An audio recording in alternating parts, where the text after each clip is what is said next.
Faced by fear, four souls step into the depths of a world still trembling from the echoes of an elder brain's fall. When the chains of Avernus tighten, one soul claws for freedom, fleeing the ember-lit gaze of a fallen angel who would see them kneel once more. From the shifting mists of the Feywild, a hunter steps forward, guided by whispers of worms and prophecy, tasked with severing the heads of a cult that would wake a god.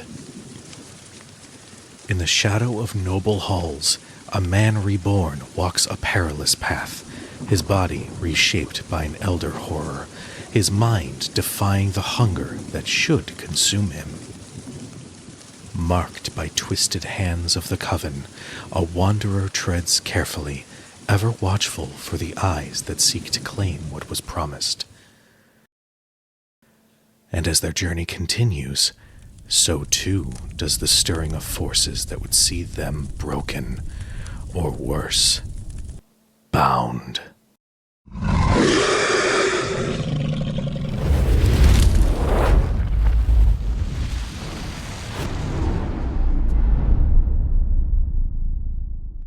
So I was walking around town and I felt like someone was watching me. Turns out it was a squirrel, and that's hi.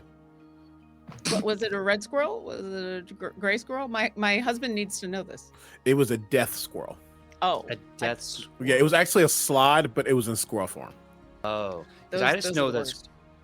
Would you call it then a squad?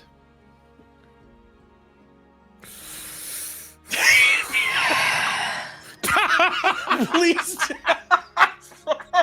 Please, That's please, perfect. That's please perfect. tell me that was PJ's internet It saying was. I "fuck think you, it was. Cujo." I think it was. I mean, Oh now, my now, God. Pun. now. I think the pun. Yep. Mhm. That was good. That was PJ's internet saying you don't need to hear this, and then You're done. You're done. This PJ's internet being like, "We are not partaking in any of this if this is where the night's gonna go." Hi, everybody. Welcome to Critic Chronicles, an actual play channel where tonight we are playing Shadows over Baldur's Gate, our spiritual sequel to the award-winning video game. Before we jump in, we have a couple of announcements. First off, because it was so funny, there's a new shirt on the store saying I use my bonus action to talk shit. So if you are a fan of talking shit and using bonus actions to do so, then go check it out, because it's I believe it's a shirt, a t-shirt, and a tank top, and I think a hat. There's that. And then for those who, I don't know, play Magic the Gathering, specifically Commander, there may or may not be a official Critic Chronicles playmat on the store as well for you to check out. So yeah, if you feel like supporting the show, go check it out. We got a bunch of stuff on there, and I like making merch. So It's the merch command. I don't Boy, I'm gonna sit down with you and go over your Nightbot or whatever you please, yes. Are you use Dream Element? No, we're switching to Nightbot. Okay, we'll talk. Continue. Before we jump into tonight's game, PJ, your internet said "fuck you" to my pun at the best time. It was the great. fucking best. And we're done. And we're done. yeah. Usually we're mad at No. Spectrum this once. Kudos. But what I love is because we're using video, instead of anything shifting, it just looks like his camera went boop. And I snapped. It's like bye. So, before we begin tonight's session, we have a wonderful cast that we'd like to introduce. So please, wonderful cast, take it away. I'm Lauren She/Her. You can find all the stuff I'm doing at my website, lauren-urban.com. You can also find it on my Blue Sky, which is also lauren-urban.com, because sometimes that stuff works out. I have one of those shirts coming. I'm excited. Tonight, I'm playing Udazash, who is a Dragonborn Ranger/Rogue, who is totally going to be wearing one of those shirts when she can figure out how to get it to Faerun. What up, everybody? My name is Omega Jones, also known as Crit Bard, as I search for our diggity darn promo, and I know I just saved it the other day because I'm a struggle bus. My pronouns are he and they. Gross. I play Leopold Guthmore, who is our resident innocent illithid being, who is going through a crisis of everything right now, but it's fine. Also, will he have a shirt? I don't know. Talk to the person who makes them. And if he does, then I'll wear it. Yeah, that's me. Hi, hello, good evening, folks. You can call me Laura or Tutu or Laura Tutu. You can find all of the things and all the stuff at lauratutu.com. And tonight I am playing our Hexblood Celestial Warlock, Divine Soul Sorcerer, Winifred Fethiak, who has a t-shirt that I should probably purchase at some point just because I think it's super cute. And I came up with the goddamn design myself. Hello, everyone. My name is PJ McGaw. You can find me all over the internet at PJ McGaw. And today I am playing Marcus Hellhammer, the Tafloon Teaching Tieflist. The taffy teaching? It's been a Oh. week. God, just kill me. Kill me with lightning. Kill me quick. Dear God. The tattoo tiefling, whatever. That's you know who he is. If you don't, well, today you're gonna learn. I don't have a shirt. I have ideas. I just have like no Bunches of punches. Bunches of. I was gonna have one that says "Laissez les bon temps rouler" with some cool like stuff on it. I'm just saying, keep your eyes out. Okay, I don't care that we're live. If you have merch ideas, just spam me with them, and we will do them. Okay, get ready. It's gonna be in your Discord, and get ready for you in the audience because it's gonna get in your face. It's gonna get heavy. It's gonna get sad. I'm gonna cry. And on that note, let's get it over to Cujo. Cujo, what's up? Hi. I have shirts. I have purse. I like turtles. Yeah, I'll be your chronicler for this evening. But yeah, keep an eye on the merch store because there's going to be a whole lot more stuff up there, and maybe even some other content coming. Hold out on. soon. Hold on. I'm sorry. I have to call one thing out. I'm so sorry. If anybody's on Blue Sky and follows Queerhead Chronicles, you will see that their logo has changed slightly. What's going on? What is that? I clocked. What is that? What do you mean? What do you mean? What do you mean? What do you mean? It's pretty, but I've spot every What do you difference. mean? And that's different. What do you mean? What are you What do you doing? mean? What do you mean? What do you mean? What's going on? What's happening? Anywho, sorry, that's all. Well, now that I'm being called out on the internet for logo changes. When last you don't trust it. When last we left our intrepid heroes the second chances, after disbanding the Black Hand and preparing to do battle with Tremont, Shale had been given her sorceress abilities back through a choice use of dispel magic from Leopold. The result, given that a sorcerer's magic comes from within and having a brand that is anti-magic, limiting it, resulted in her draconic ancestry becoming more and more obvious as she was, reverted back to her former strength. The party then did battle with the corrupted, huge lycanthrope and had slain him. Winifred had plunged that sword, I believe, right into his collarbone, like right in here. Was that the spot? Like, okay, you know the thing that they always do in those fucking gladiator movies where they go down through the collarbone and into the heart? It was one of those. Fair enough.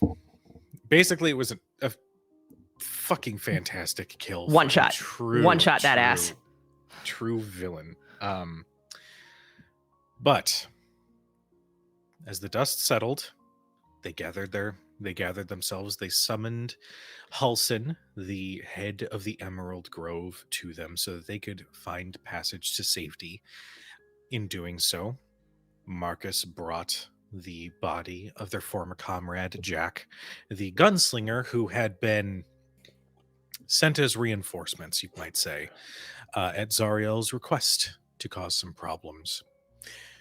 The party arrived in the Emerald Grove to see all of those with draconic ancestry or dragonborn heritage there from Elturel having been saved by this group and have been given appreciation and gratitude.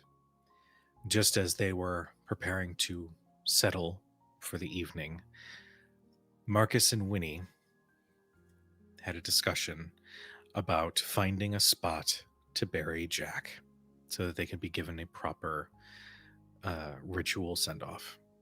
And that, I believe, is where we left off. So I'm going to take a back seat here, and I'm going to let these two let me know what happens next. Well, first and foremost, there are things that need to be gathered for just such a ritual. And I think Winnie honestly finds a little bit of comfort in this preparation because this harkens back to sort of the new life that she was given by the champion of the Raven Queen when she was found, brought to one of their larger temples. She was taught how to do this. She was taught not only how to help spirits find their rest, but to help those on this side of the veil, on this side of the mortal coil, find comfort in the burial of their loved ones.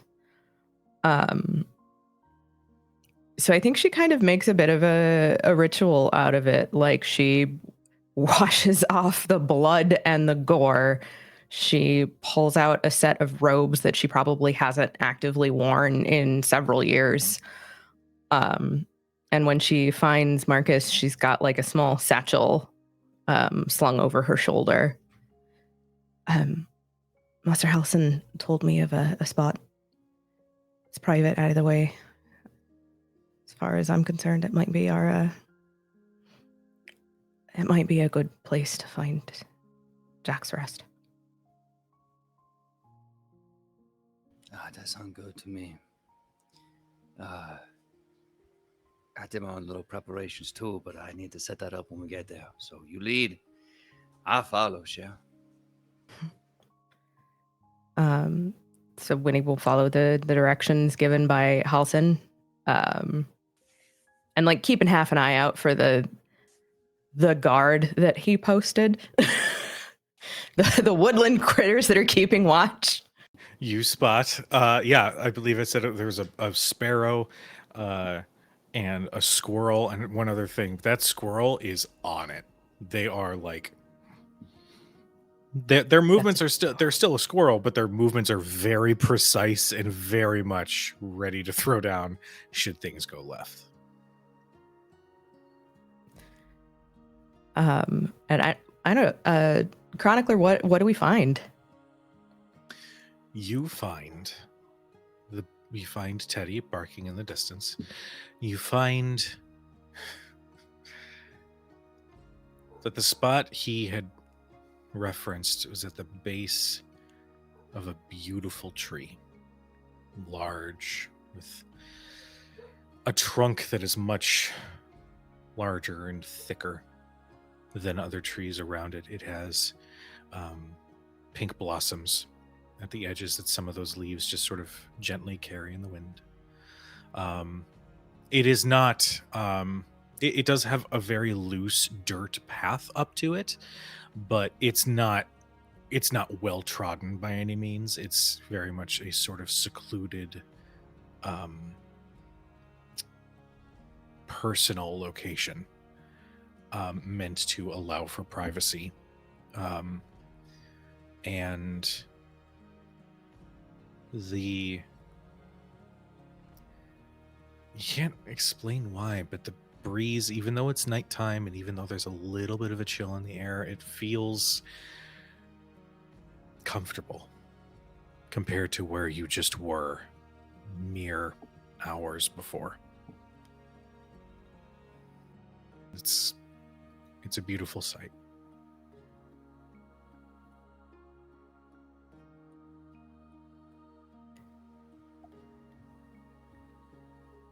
What do you think?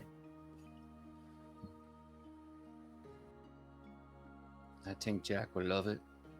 I think he'd agree it's better than he deserved. I think it's perfect. Could you lay him out, please? Yeah. I place him down gingerly. And I'm laying on my knees next to the body, and there's a slow hesitation as I look to Winifred. Winnie, I'm gonna need your help getting the boots off. We live and die by those things, and I need those boots for this. He should have some sort of service medallion around his neck. I can get that. And if you find his rifle, I'm gonna need that too. Of course. Okay.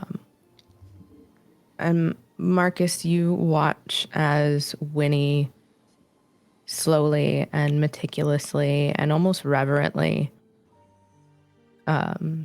divests Jack of his effects. This is clearly something that she has done over and over. Something that she finds an odd sort of comfort in.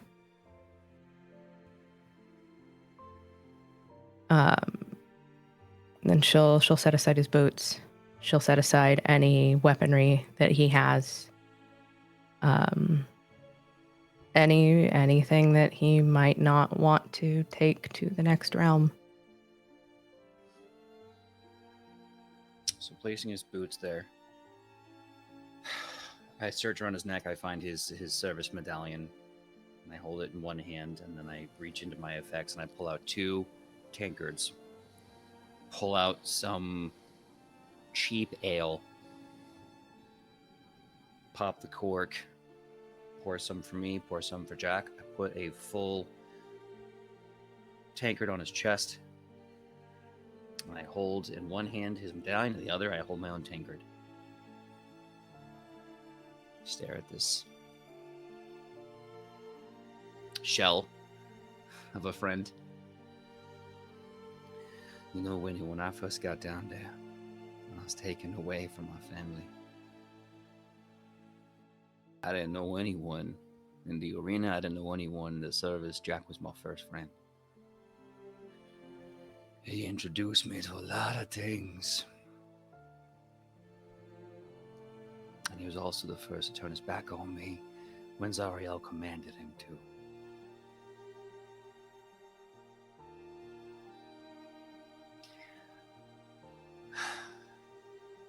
It's hard to call a man brother. It's even harder to call him bastard, and it's even harder to call him a ghost when he ain't never any of those things. He was a friend because I guess it made sense. He was a brother because we needed to live, and he was a ghost because, to me, he died. He died. Well, he didn't really. The version of him did. And it's hard to mourn somebody who's still alive because you still gotta see him.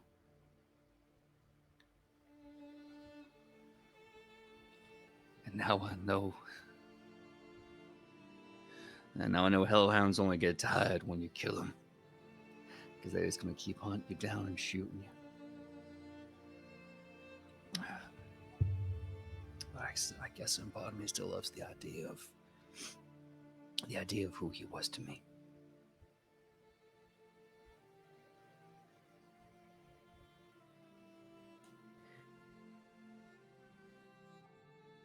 It's difficult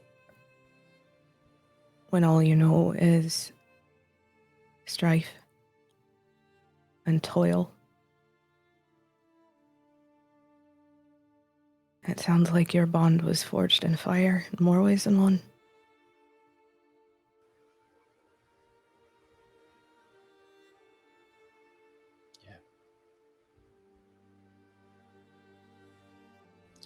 We weren't given much, we weren't allowed to have much. So we had these boots, we had our own ways of doing things, we had our own ways of celebrating. And ritual means a lot to me, and I think this would be, I think this is how he would want to be eulogized. I'm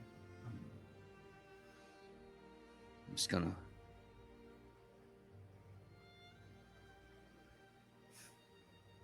for all my swagger, I don't talk much. I don't talk good about this kind of thing. I thank you for being patient with me.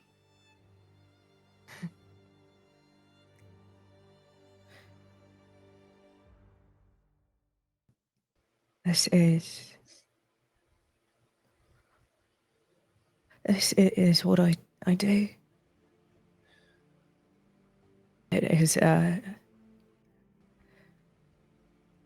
part of the gift that was given to me by the champion, by the Raven Queen.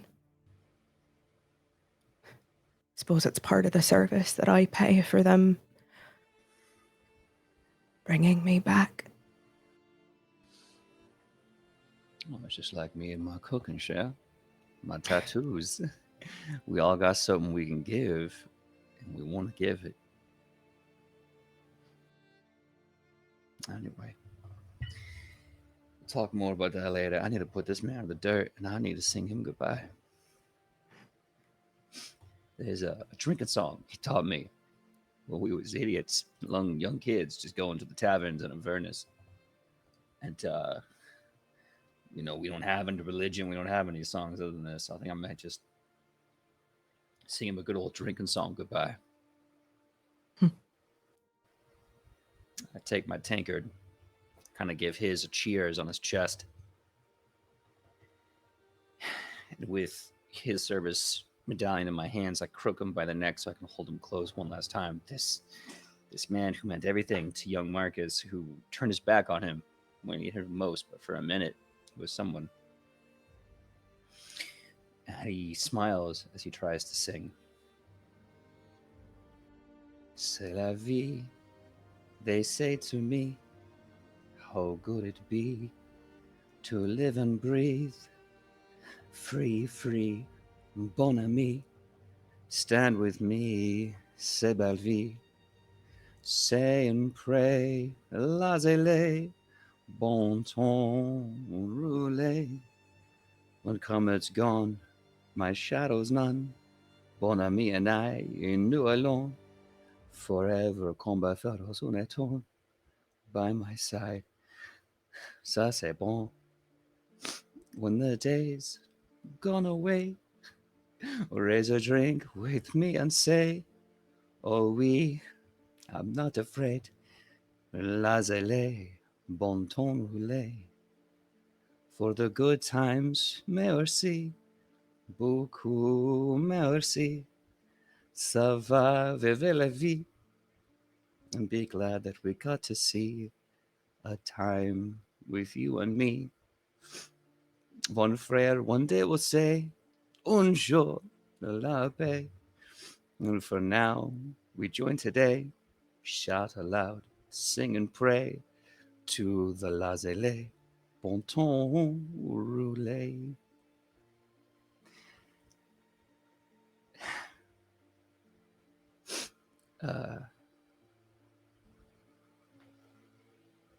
Thank you, Jack.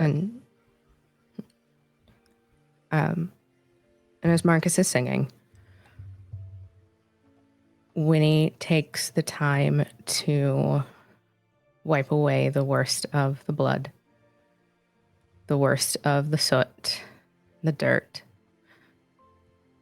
She anoints the body with oil. She takes a stick of incense and sort of wraps the smoke around Jack's head. And when it's time to lay him in the ground, she takes a long swath of linen.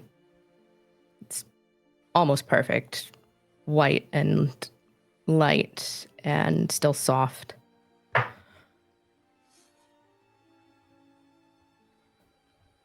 And if we can take about 10 minutes, I would like to use the new feat called Gravekeeper. It's specifically called Last Rites. Enact a 10-minute ritual preparing the corpse of a medium or smaller creature, expending at least 10 GP worth of incense, oils, linen wraps, or similar trappings. The prepared corpse cannot become undead. And I think as Jack is laid in the ground, Winnie sits next to Marcus and takes his hand.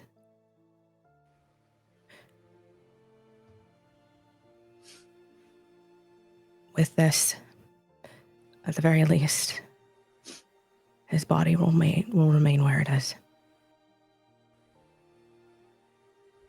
He can't become undead.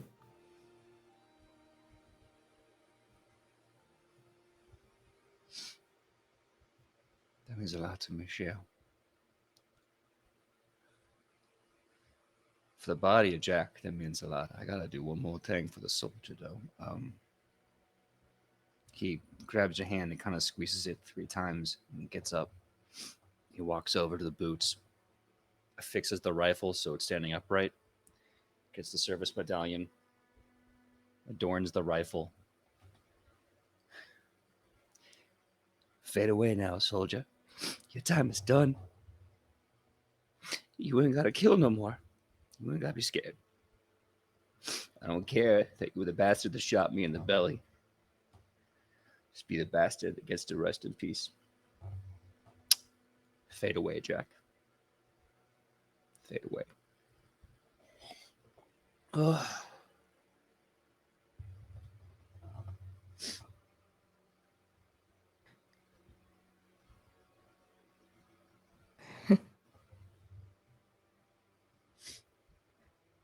For what it's worth, you have my comfort for your loss.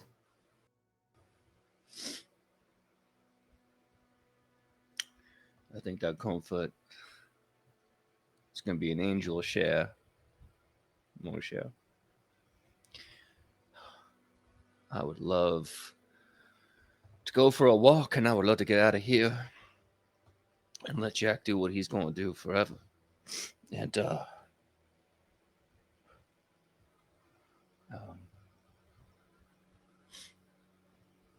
it's just get on with our lives. I guess all we can do. Celebrate them and move on. I think we do still technically have a world to save.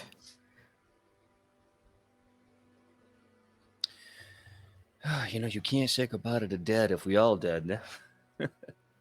So yeah, Exactly. we gotta do some of that saving. Marcus is gonna get up close and take you by the hand once again. Squeeze it tight and bring you in.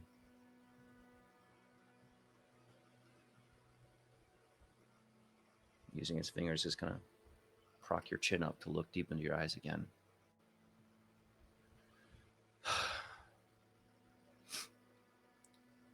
I'm so grateful to you, Xiao. Thank you for being here with me.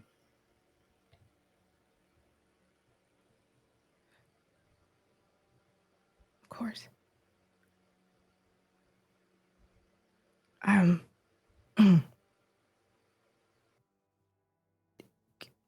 You well, you've helped me through a lot. It's the very least I can do.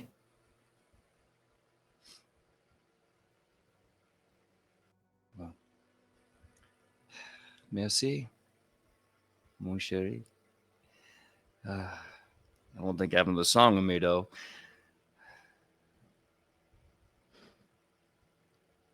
Just, I don't have much to give, but kind of leans in for a little bit. Leans in and it gives a gentle forehead kiss right here. Pulls away.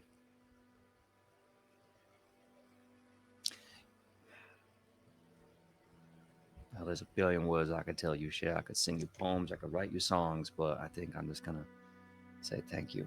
Merci.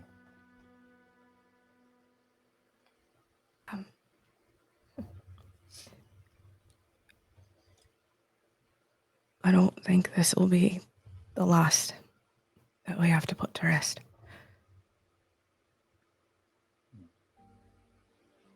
Okay. Well, we ain't doing any more by sitting around here talking, doing nothing. Why don't we go back us? Let me say hello to everybody, huh? Yeah. Sure. Yeah. All right. And Winnie, I might be a little greedy. I might wrap an arm around you and keep you close by. I hope that's okay. Mm-hmm. Big arm around you, pulls you in close, gives you that forehead kiss right here in the side, right? That little kind of deep inhale kiss where you can smell the hair. Just kind of goes. Sorry if I'm being weird. I'm vulnerable. This is too much. Let me know. I don't want to overstep.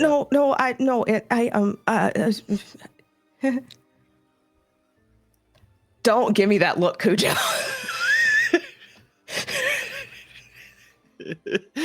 Cujo has left the building.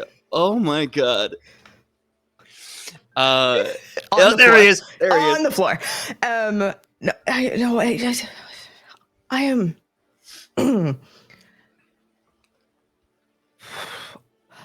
This is the first time in a long time that I've traveled with other people. I've spent a lot of time sort of going back and forth between cities and towns and townships, and I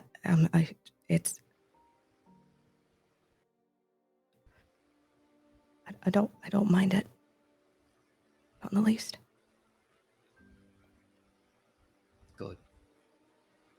I'm happy to hear that. Well, like I've been saying, share you lead, I follow. So why don't we go together? You lead the way. Mm-hmm. Okay. Marcus, how perceptive are you? Oh, he is dumb as a rock. He's... You kidding? This man's passive insight is 10 because it has to be. So good. The legal minimum limit. It has to be 10. Screaming. So if that's the case, Marcus Hellhammer is not going to notice the fact that Winifred Fithiok is bright, not exactly bright red because she's purplish, but there is a definitive flush of color across her cheeks, and her ears are a very dark shade of violet. But he's not going to fucking pick up on that. No, he's not. But PJ wants this idiot to have a shot. So, with permission of Laura and Cujo, I'd like to at least attempt a not an investigation check, an insight check. Go ahead. Go. Well, I'll tell you what. I'm actually going to say perception. Okay. So that you can see the color in her cheeks and on her ears. Okay, and again, I'm checking with Laura. Is that okay? We good with that? Full send, motherfucker. Full send. Let's go. Come on, Marcus. Don't fuck this up. You fucked it up. You fucked it all the way up. That was a 1. That was a 1. Marcus sees you, and he even has a moment. No. Nope. You make it with advantage because you're drunk, and maybe it helps your eyesight. I will. You know, I have a heroic inspiration. I will burn it. Okay. If necessary. Okay. We still have luck points. It's true. You're right. I mean, we have luck points. We've never used them. Throw some of my luck at you. Yeah. What we gotta do to make this boy see things? Okay. So not bad. It is a 17 because it's a 17 on the die face. Yes. Okay. So I will say there's a moment where he looks away and then kind of looks back, double takes, and slowly turns back to Winnie. And he starts kind of getting like little noses in. He goes, What? "Well, little Miss Winnie, I'm seeing some color changing in your face." I don't. It's what?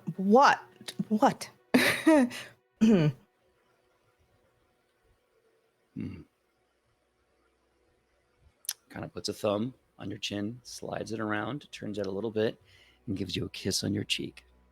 Very warm, sweet kiss. And then whispers softly almost into that cheek, and he says, "I like this color on you, Cher."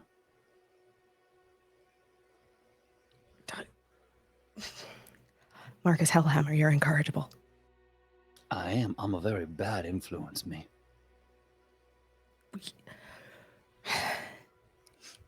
We have I, I think for the first time in a very long time, Winifred is speechless. Like she doesn't say a lot, but when she speaks, there is purpose to it, and she can't words. Words gone. Winifred.exe has stopped working. As that happens, Marcus nods, slowly moves his hand down your face, down your neck, down your arm to your hand, and he lifts your hand up to his lips, and he kisses your hand very gently. 2 or 3 more, kind of up the hand to the wrist, and he says, Mon chéri, every time you touch me and I feel someone standing on my grave, it reminds me that I'm still alive. Every time I look into those eyes, those deep eyes, I see the night sky. Every time I see you fight and overcome something, I don't want that strength to ever be a yoke. If you need help carrying that strength, I'm pretty good at that myself. But as I've said many times today, and will repeat for as long as necessary, you lead, Cher, and old Marcus will follow.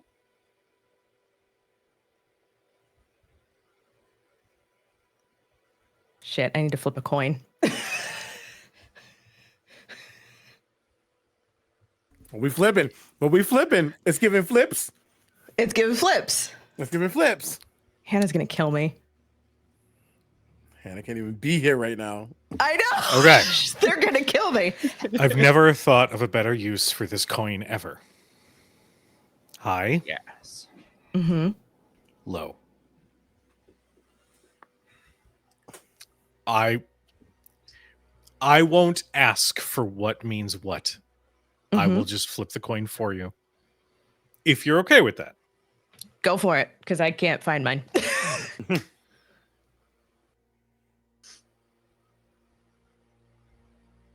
High.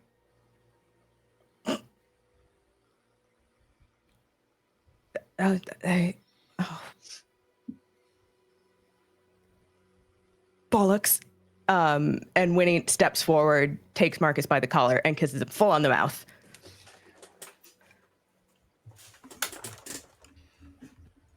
And CB's gone.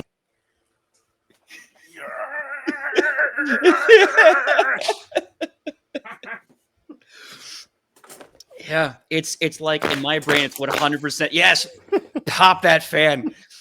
And my brain's like 100% like that classic iconic image of like Rogue full on kissing Gambit, and Gambit's just like pulling her in. He's absolutely 2 hands to the back, pulling you in and showing up to the kiss, showing full force up to the kiss. It takes a bit. It's gonna be a while. Chronicler, I'm just letting you know. It's gonna be a while. It's gonna be a while. Casual fade to black. Yeah. We will can say. I do one more thing before we fade to black? Not related to the scene. Yeah. I want to do a quick callback. Something that happened a long time ago back in the city of El Terrell. I want to imagine that they are still there. Those 5 glasses to the 5 friends. And I want to imagine that whiskey that I poured in all 5 has not been touched. Because if you've touched it, oh my God, your life's going to be terrible. Because I put a curse in those damn glasses. But I want to imagine one of them suddenly hand reaches, finishes the drink, tips it over, puts it down back in its place. And Jack finally retires.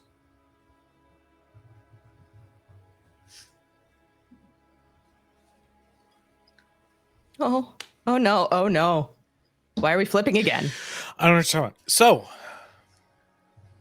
we will say that the night will slowly fade as we've got the big, beautiful tree behind Winnie and Marcus, sharing a very tender and vulnerable moment together. Morning does come. And I'm going to leave it to you guys, but My first thought is that it's probably one of the more harder sleeps, given that you guys don't have an immediate quest to go on. You don't have a monster waiting around the corner. Your friends are all within walking distance of each other. Everybody's safe. What happens? Well, let me ask. Well, what? What do you mean? What do you mean? What do you mean? Leo, have you left your room since going on in and talking to your friends and having food?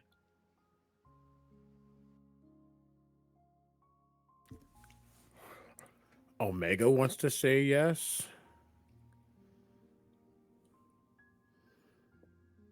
But I really think, and Udasash is pretty darn perceptive, correct? Perceptive, 100%. Insightful, Well, you don't need to get a sense of something you can't see, Mhm. but you would have heard the sniffling.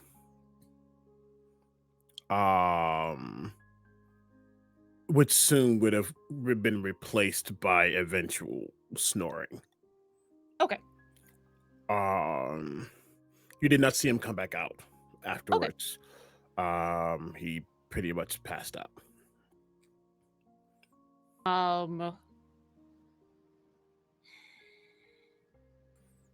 But I also think because he zonked out so soon, he'd probably be one of the first to be up if Udazash isn't already up. Yeah, I think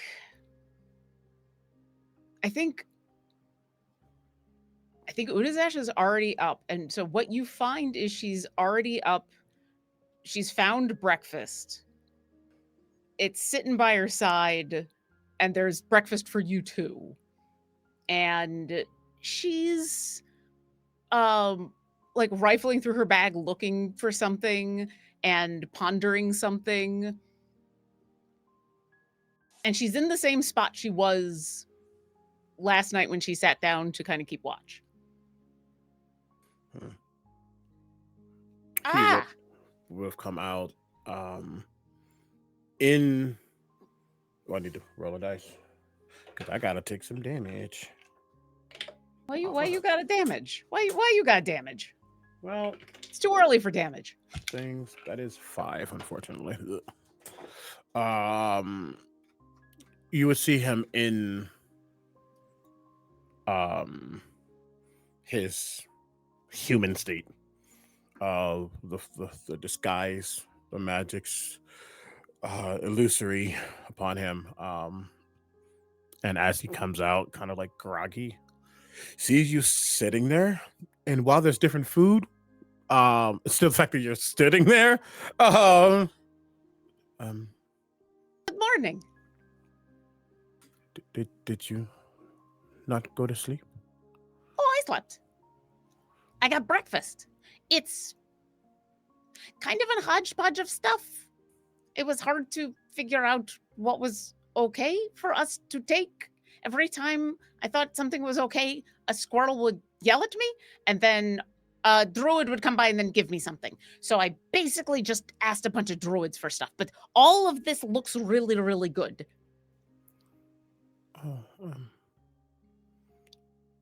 you didn't sleep outside, did you? I mean, everywhere in the grove is kind of outside, right?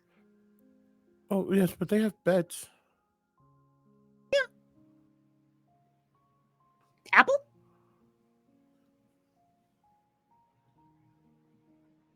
I don't know if she allows it. I think he moves in for a hug. If you move in for a hug, she's surprised by it for a moment. Like she's not expecting you to, she's offered you an apple and your response is a hug. So there's a moment where she's holding the apple out to you and you hug her and she's like, it's just an apple. And then she hugs you. And he just an apple. He sits there for a second, and it's not like a huge grip, but it's definitely just like a closeness. And when he moves back, Sorry. Thank you for the food. Is there something I can do for you? Do you need anything? I don't. These beds are comfortable, and I feel bad that you slept on the floor. Well, the rock, ground, looks bumpy. Um, but Oh, if I've slept I, on way worse. You don't have to feel bad. It was actually kind of nice to see the stars again, and there's no sorry. mm, How are you doing? I'm okay. Um, I think I'm. I think I'm just trying to figure out what's next. But um, I also want to make sure that you're okay. I think I'm okay. I have lots of things I want to do, and also trying to figure out what we are going to do. So I'm kind of with you on that. I think we need to sit down, What probably figure out kind of what we want to do next. what do you want to do? Well, and she, if you haven't taken the apple, she puts it back down on kind of the pile of food Mhm. on the plate that she's gathered and pulls out from the bag that she'd been rifling around in like a little notebook where you can see she's scribbled down a whole bunch of notes. But okay, first thing, food. And then we left the horses at the wood. And we should really go get the horses. I feel kind of bad that we left the horses. I think they're probably fine, and if they're not, I'm going to have very like strong words with the guy that helped us get there. Um uh oh, the that god guy. I've forgotten his name. With this. Withers, yeah, that guy. I think he'll be okay though. So yeah, I want to go get the horses.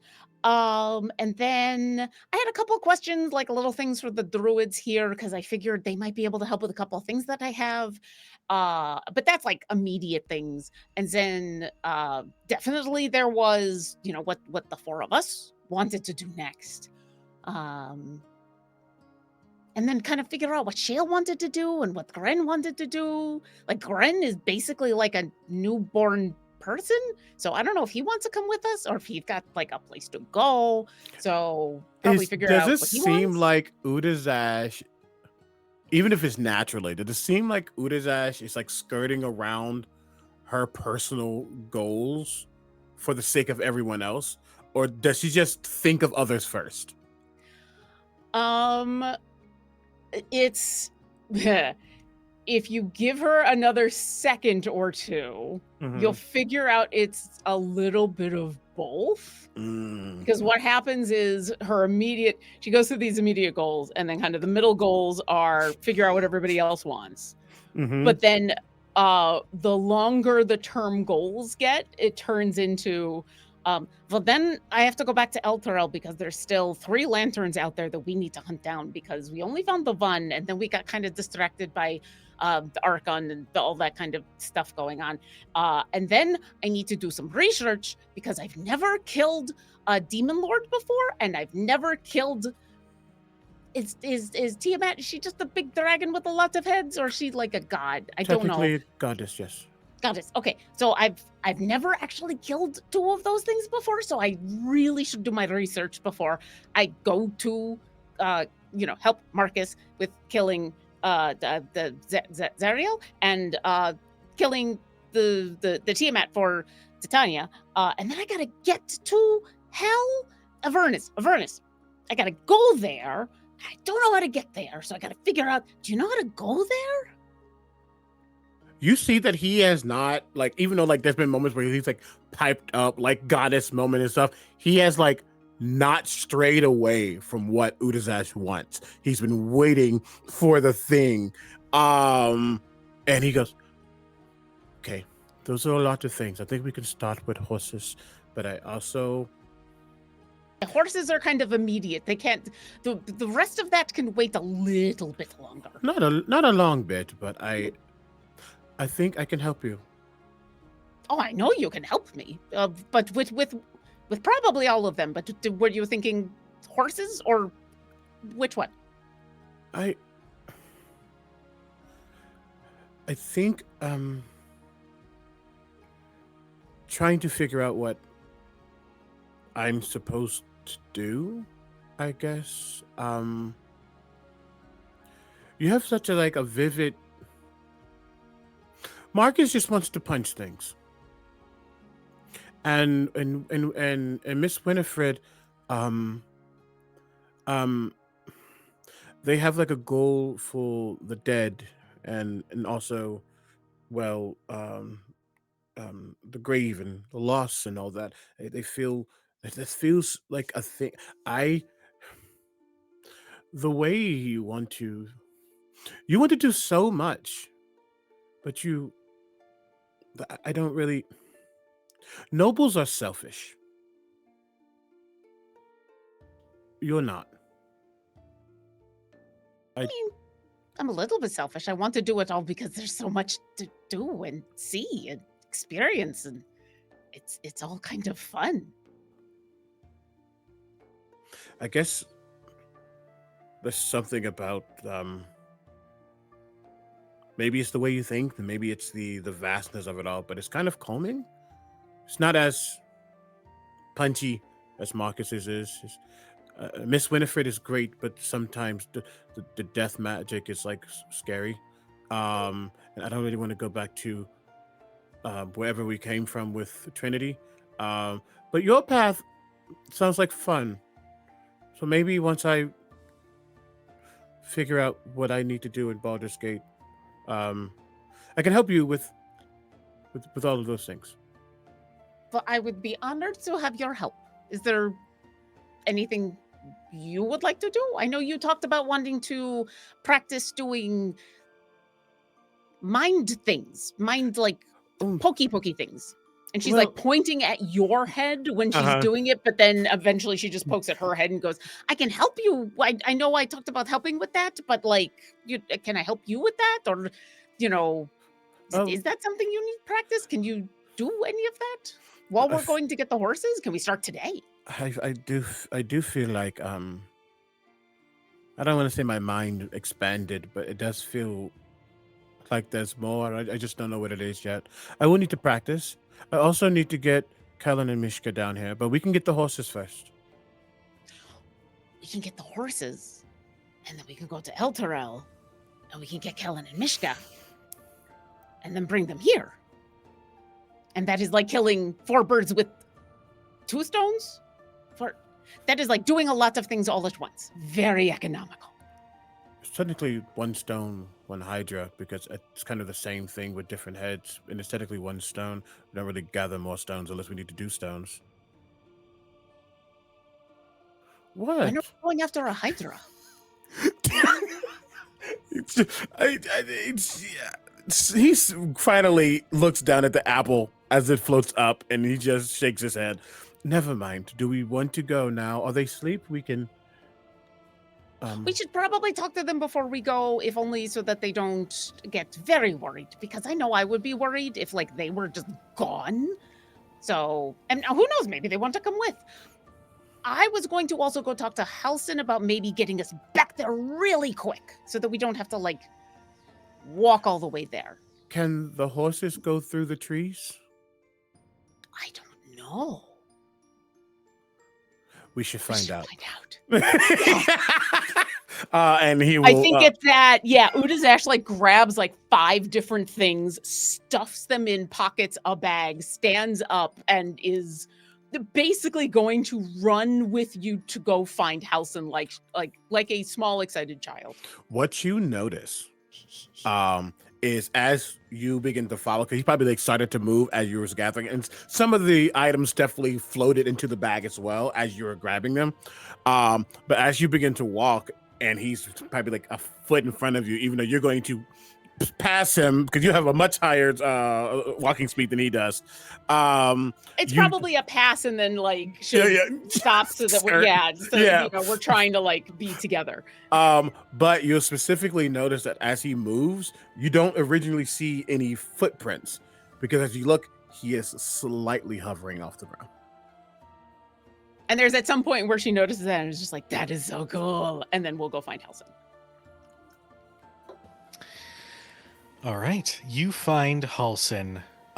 We'll say he's by the part of the grove like just outside that underground conclave sort of area where there is a ritual circle that is currently inert. But you can see several roots have sort of weaved between the stones that are inlaid in the ground and have sprouted all different kinds of flowers and colors and just beautiful. And it almost glows a little. As clearly this is some sort of place of power. Um, but Halson is there and he is druid crafting some more vines through these stones to fully like reclaim this what might have been a man-made thing, reclaim it for nature. Yes, may I assist you? I assume you slept well. Oh yeah, absolutely. And thank all of the people who found us food, because your squirrels were going to be very upset with me. I have a couple questions. Are you busy? Should we come back later, or do you need to do vine things right now? Wasn't expecting vine things. Oh, this is just an idle act to occupy my time when everything is peaceful. My mother used to say that everyone has an idle animation. It's just the way their body just actively goes into a default state. Just sometimes you can just watch people. Never mind. I like the vines. That's interesting. Someone tried to give me a thing that they called like a fidget thing once, but it's much more interesting to just kind of fidget with the stuff that I have. I don't need like a dedicated fidget thing, but You'd be surprised how often I can vary my fidgeting with the wildlife around me. Turns out, Elturel's natural life is quite different now, given that it has returned from the Hells. But we are tangent. How may I help? What do you need? well, hell's in a second. Okay, first, we need to go get the horses that we left back at the Woodage of Teeth. Can Alright. horses go through your tree? Yes, if I cast from here, I believe that this place of power will enhance the spell to allow them to travel through. Do we have to say words in Druidic? Because I can't speak Druidic. Actually, I could. Wait, is it technically a language that can be taught? Because I can comprehend certain languages. I don't know if I can comprehend Druidic. I can teach you right now if you'd like. It's quite easy to learn. Yes, please. Me too? He steps in close and just sort of listen. And you just hear the wind moving through the trees, the occasional sounds of wildlife in the distance, birds singing, people meandering through the grove.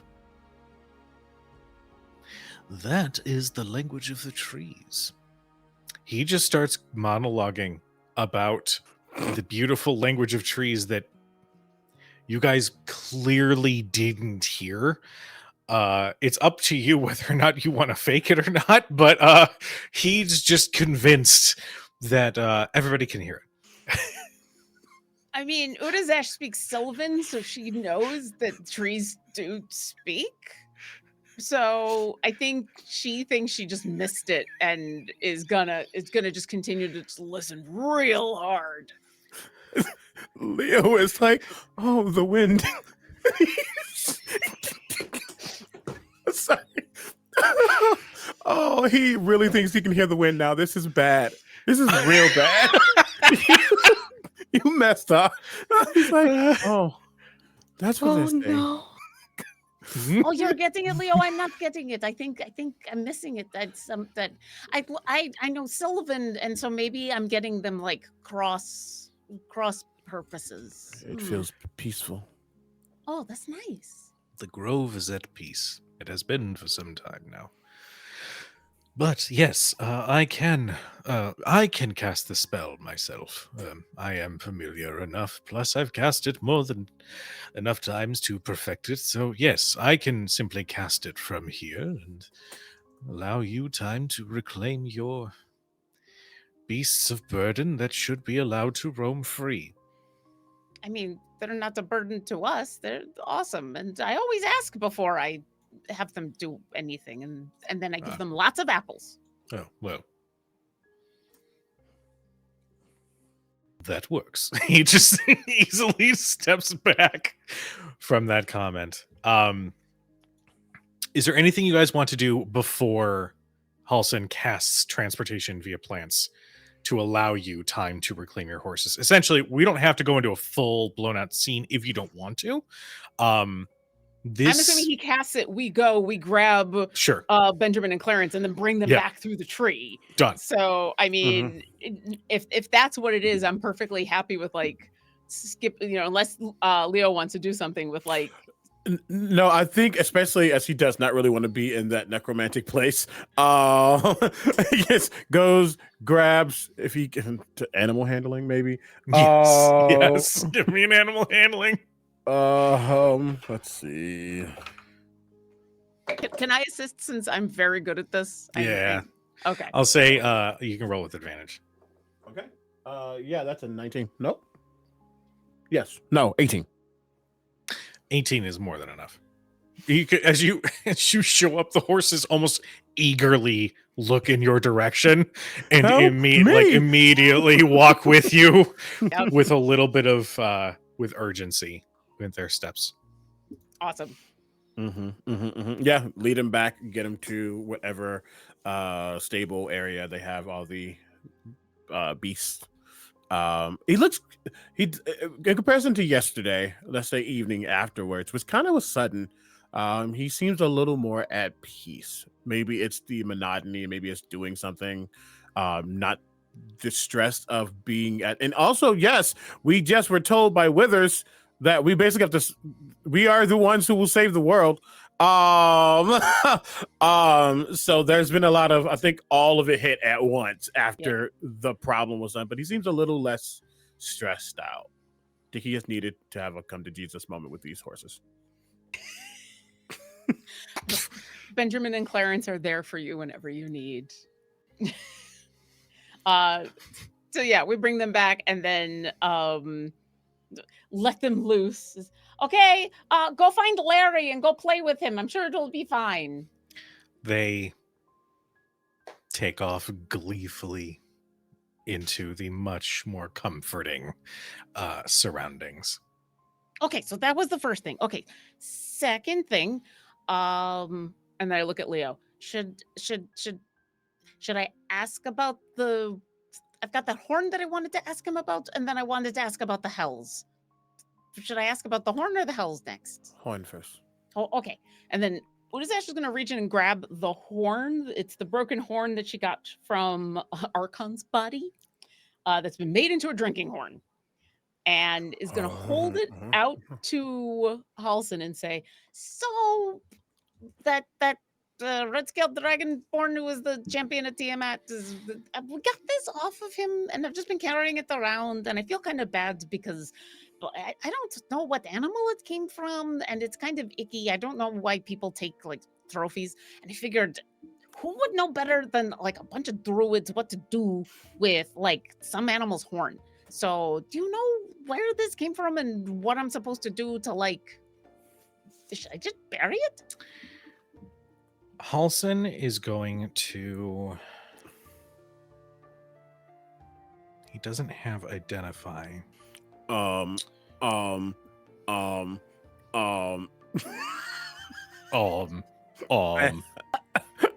have identified. Awesome. I forgot. That's fantastic. It's like, yeah, we can go to house. Oh wait, I could have. Actually, you know what? Leo, as Udazash explains and holds the horn, I'm gonna say that you hear something in your mind. You can identify that yourself.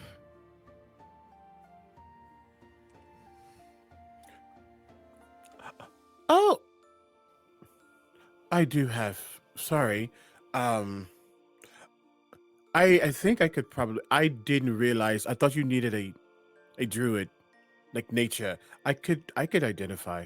I can try to figure out the arcanic writings under the wall and figure out what it is, what it Oh. does. I thought I needed the druid too, but if you think it's magic, and she'll just hold it out to you. It could be, but it might as well. Technically, the identification spell also passes out like historical figure, whatever. And he's just going to take it, let his hands go as it begins to float in front of him, and then he'll like start to walk around it and inspect it as I identify. You identify the horn of the behemoth. Them hoomst? The horn of the behemoth. To any creature that drinks from this drinking horn, until their next long rest, they are going to have advantage on Constitution saving throws. They will gain temporary HP equal to their hit die type and their level. So you just roll 12d whatever, and you just have that as temp HP. And minor side effect, you'd have to roll a d100, and if you roll below your level, your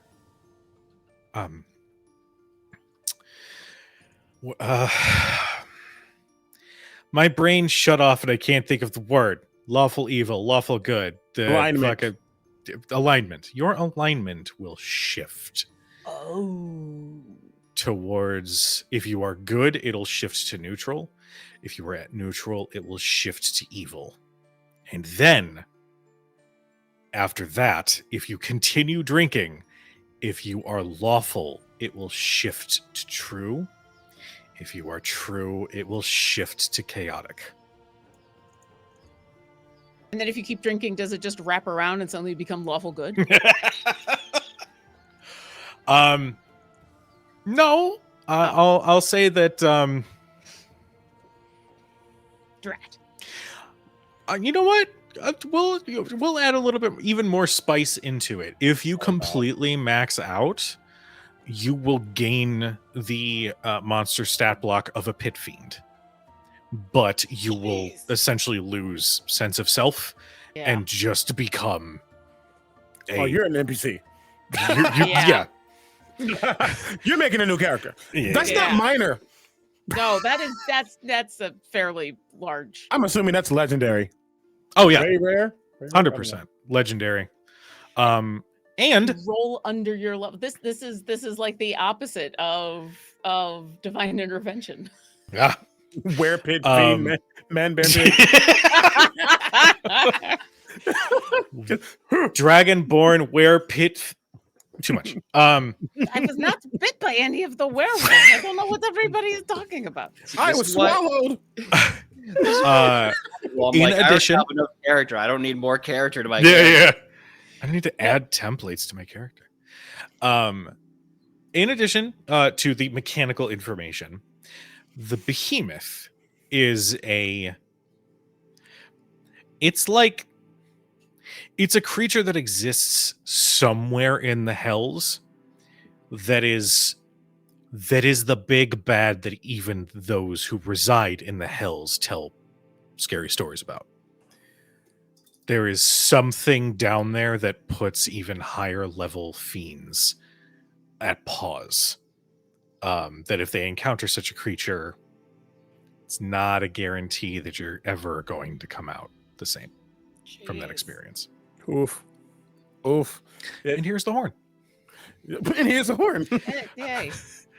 You would see, like for a moment, Leo, as he's inspecting it, he's like, "Oh," and then he like goes to look at the opening where you can actually drink from, and he's like, "Oh, And you see, like for a moment, as he's thinking this, you see like little etchings of psionic, or not psionic, like of little pictures as he's not realizing he's minor illusioning what he's thinking. So he's like, "Ooh, Marcus could drink this. Oh, Marcus should have this. Marcus, do not touch it." As he more and more gets information, he's like, "No, no, no," and he like backs away from it. That's good thing we haven't. I know That you last minor image, you get a glimpse of what this thing looks like. And it is gargantuan, angry. It is quadrupedal. It has a borderline lionish face with several horns that escalate down the spine until there's one gigantic one that curls up and almost like splinters out at the tips. FYI, for those who are wondering, yeah, fight me. I put the behemoth from Final Fantasy in my I was game. about to say, is that a Final Fantasy character? How'd this happen?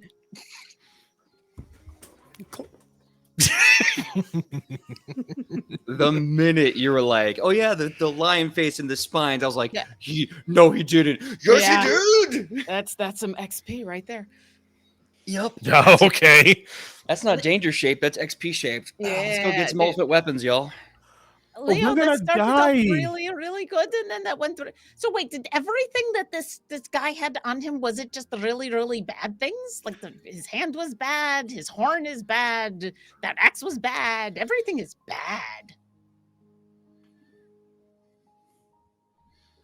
I don't know, but that's we should just make sure no one drinks from. We should burn it, But burn and bury? both. Okay. Or we can sell it, but no, that means someone else would get. No, we should just. That's not good. So what happens? So what, like, it looked like all kinds of good things were happening, and then there was just very large, very impressive creature coming out of your head. To be fair, it's actually really kind of cool, but the bad part is whatever it's from it's like can like influence you. So you go from like really nice to really bad, and you go from like actually thinking right to not caring, and you become like you go back to the hells or something, but only if you like if you let it influence you at all, which you might not. Trying to explain mechanics in roleplay is weird. But yeah, it is nice though, but I think it's less nice overall. Okay, so bury or burn. Okay. Or whatever. Okay. Yeah, sounds like everything he had on him was bad. Well, I don't think he was a good person. He was playing with, well, the lanterns that we don't like. Yeah, that's true. That's very, very true. Okay. All right. Well, I'll figure out where to bury or burn this. And Halson, do you know where we could bury or burn this? I'm gonna go. While you get more information from House, I'm gonna go get the other two. Oh, maybe they know where to bury or burn They it. might. You know, Winifred got rid of the hand that guy had, and that hand seemed really bad. So maybe she knows where we can get rid of this thing. I think that makes sense. And he will give a nod to Housen. Look back at the horn like no. And then basically go try to get the other two to bring him over. I've been muted. See, now I need to know, where does Leo find the other two? I was going to ask that question, and then I started sweating. So I'm just going to... I'm like Udazash in this moment. I'm just going to ask the awkward question and then mute myself. Okay, wait. I'm going to tell you right now. Winnie is in her own room. Thank you very much. Period. I think she slept like the fucking dead, first of all, because trauma. And thank God, because I don't think she would have gone into the room that was prepared unless she knew for a fact that she would be able to wake up and see the sky. So I think she might have tried, looked up at the stone ceiling and gone, no. And then like we find her the next morning, like, you know, that little cliffside where you find Alfira, where she's writing her song, sets up her bedroll there and decides to sleep under the open sky. But in the morning, she actually goes to find Shale. Shale is going to be... I actually think that Shale is going to be with the other sorcerers and Dragonborn. She'll be... It's clear that she kind of sticks out like a sore thumb in that she doesn't people well. What? I know, Shale? crazy. But there is this... there is this small... with your insight of a million, there's a little bit of excitement in her eye in as she's sitting and, you know, trading, you know, some small trivial things on her person with somebody else who clearly has like some sort of merchant stall that was just recently set up. She feels more comfortable as her scales have not returned to the like subtle slight crown that was on her forehead. They are still a little more accentuated a little bit. Her hair is gleaming that much more white. And she just has this pleasant warmth about her body language as you approach. Fucking wild. Winnie wanders through the grove, spots her, and in a way that is much less frantic and terrified, but still like there's an exuberance to it. She runs up and just gives her a big old fucking hug. Oh, hello, hi. Are you all right? What's going on? Oh, I was just glad to see you. I'm very glad to see you too. I was going to say that last night, and then I saw you and Marcus step away for a moment, and I thought better. I was helping him bury his friend. Wow, you stutter when you're nervous. Interesting. Marking that down for later. Shut up. How are you? I'm grateful to be alive. Thanks to you all. And Shale can see that Winnie's kind of trying to get a handle on her guilt. She is going to, and it's clear she was like in the middle of like trading for like tea leaves and whatnot, but she puts those away and just takes her hands into hers. My love, I'm okay. This was not you. You didn't do this.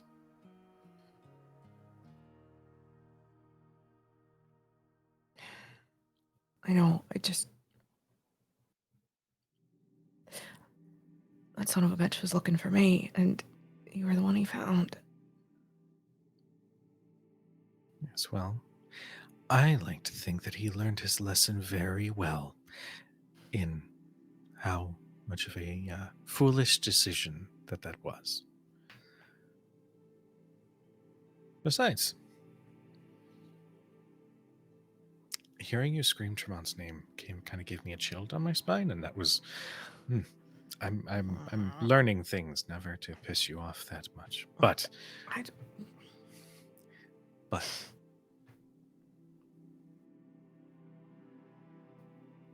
you are carrying guilt that is not yours to carry.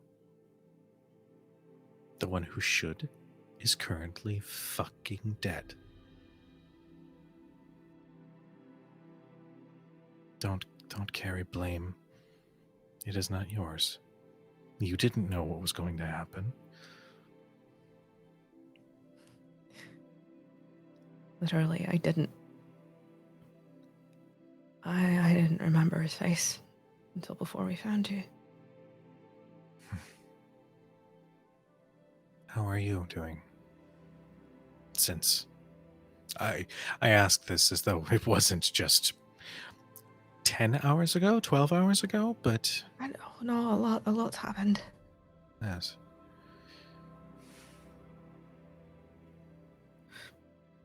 There are things that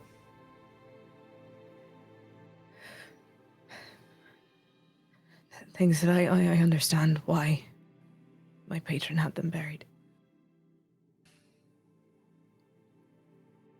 But I don't know if I want them gone again.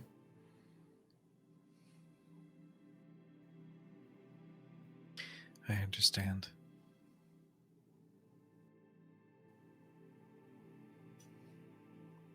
But you want to know something different about this time? It's What? not just you. It's not just you having to grapple with these things. We're all here. We're here to carry some of that whenever you need. We're here to remind you in the moments where things get heavy that you are not alone.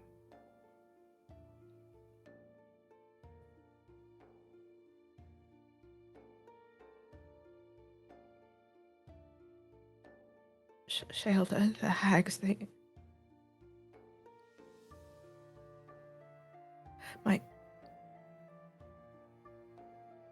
my mother and father, they made a deal with them. I think. Really?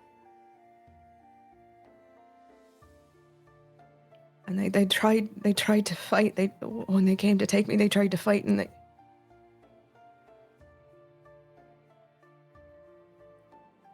Suffice it to say, there's parts of that night that I think are just gone. But they must have had their reasons, right?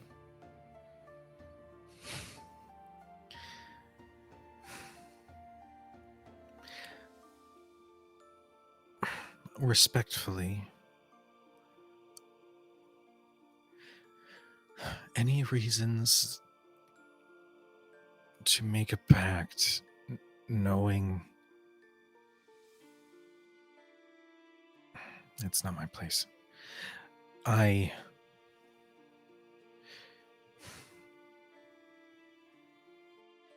Is that why they came and took you? I think so. Then respectfully, whatever reasons they may have,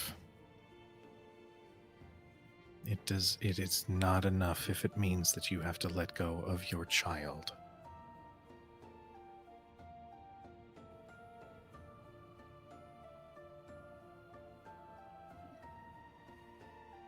But again, it's not my place. Let's handle this one step at a time, okay? Right now, if I am a betting woman, which I believe I am, you all have vanquished the champion to Tiamat, and then a few short days later, annihilated the Black Hand and slaughtered their leader.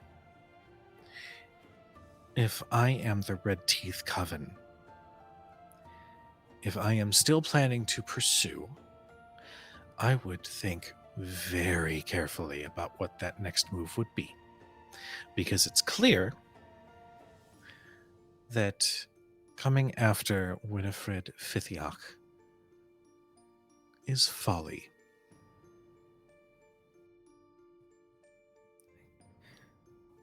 And Winnie smiles a little, and she touches the Raven Queen's pendant, and then she kind of blanches because she remembers that she has that necklace of non-detection, except for she doesn't, because she gave it to Leo.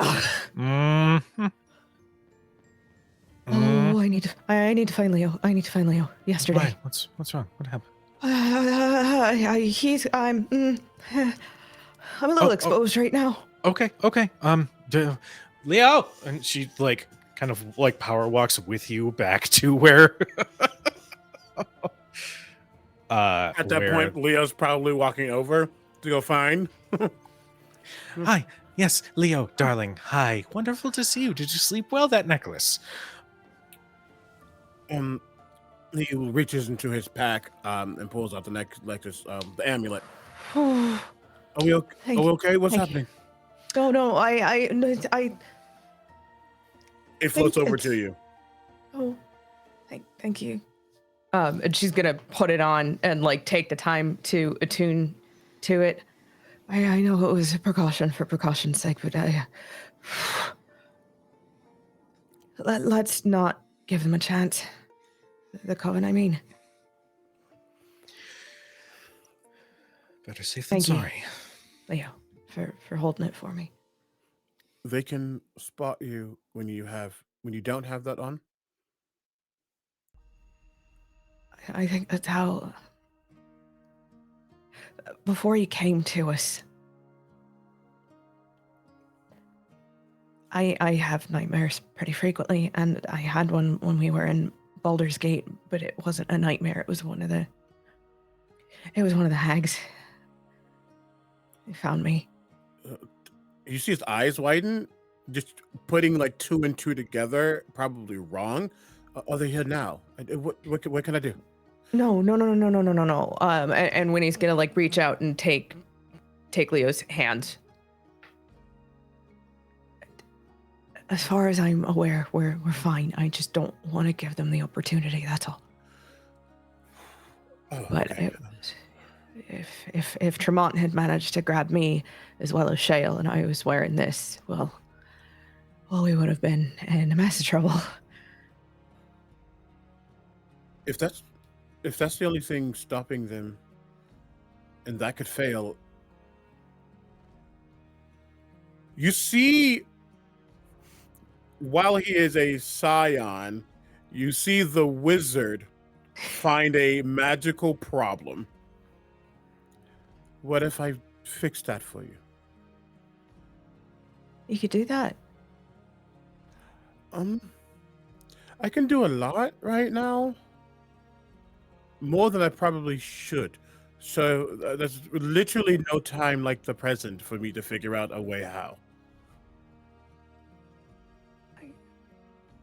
All right. I don't know, like the grave. I know the mind. I can fix the mind. Well, I can equip the mind. I guess I have to think about how now. See him just like go into a state. He's not like fully checking out, but going to a state to figure out what he could do because he has a lot of psionic potential. Just where to place it. But we'll think about that when we should get Mark. We've learned some things. We got the horses. Oh, thank God. They can go through trees. What happened in the time since I saw you last? Well, that's a story. Oh, well, now that I have some new tea, I'm sure at some point we can discuss. As you are having this conversation and kind of convening on what your next steps are going to be, Marcus, where do we find you? Marcus definitely spent the night in the room made for him, and I think as Laura established, definitely 2 different places. He woke up just kind of like a great weight being lifted off of his soul. And I think he's been kind of just wanting to inhabit a mind space he hasn't been able to inhabit for a long time. So he is going out to just kind of having like some like self-care. He's got this beautiful grove part where he gets a lot of nature and seclusion, and he's setting up 3 books and he's got this massive like kettle and teacup and 3 pens, and he is making a lovely breakfast tea out of dried orange rinds, dried cocoa beans, some vanilla sprig, and just kind of like this a smoky herbaceous body with it. So it's a little bit sweet and savory and smoky. And he's been steeping it and pours himself a giant mug of this tea, using thaumaturgy every now and then. Once the tea gets a little cold, just kind of raging it a little bit more.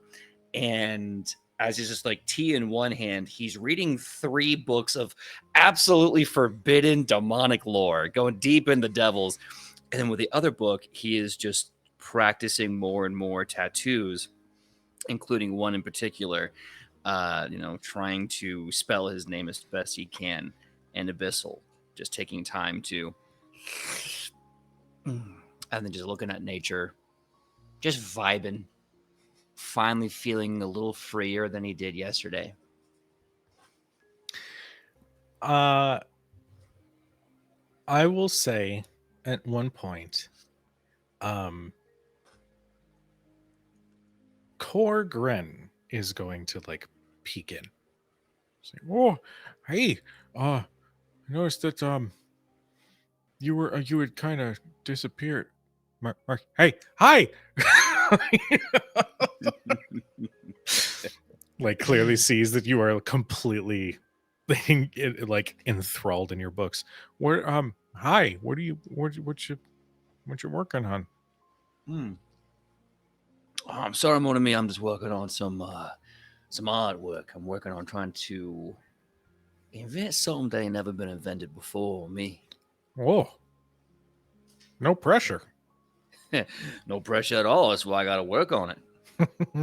Well, I think I was gonna go and kind of explore a little bit. I don't really think I've ever actually been here before.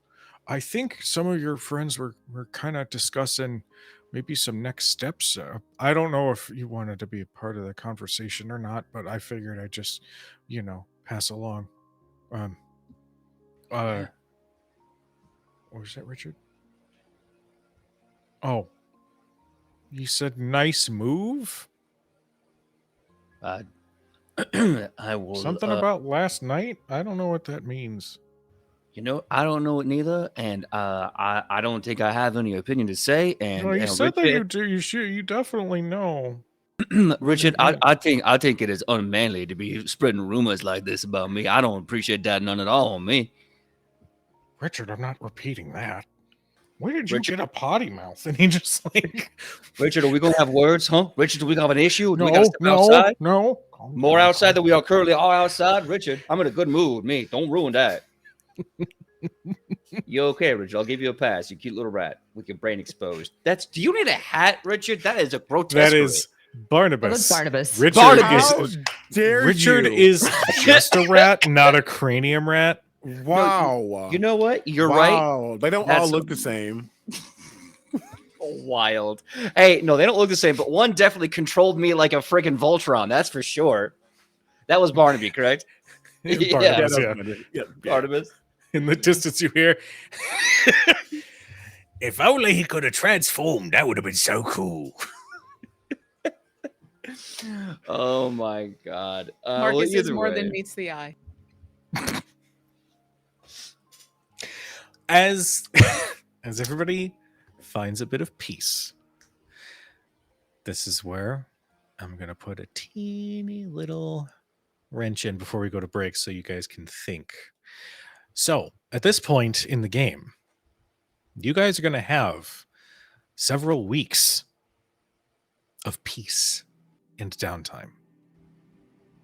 Now, one thing that probably should be discussed, Marcus. Yes. The time is coming. Yes, it is. We're going to have to discuss what happens and whether or not you sign that contract. I couldn't hear that. So, yeah. we are going to save that for after our break.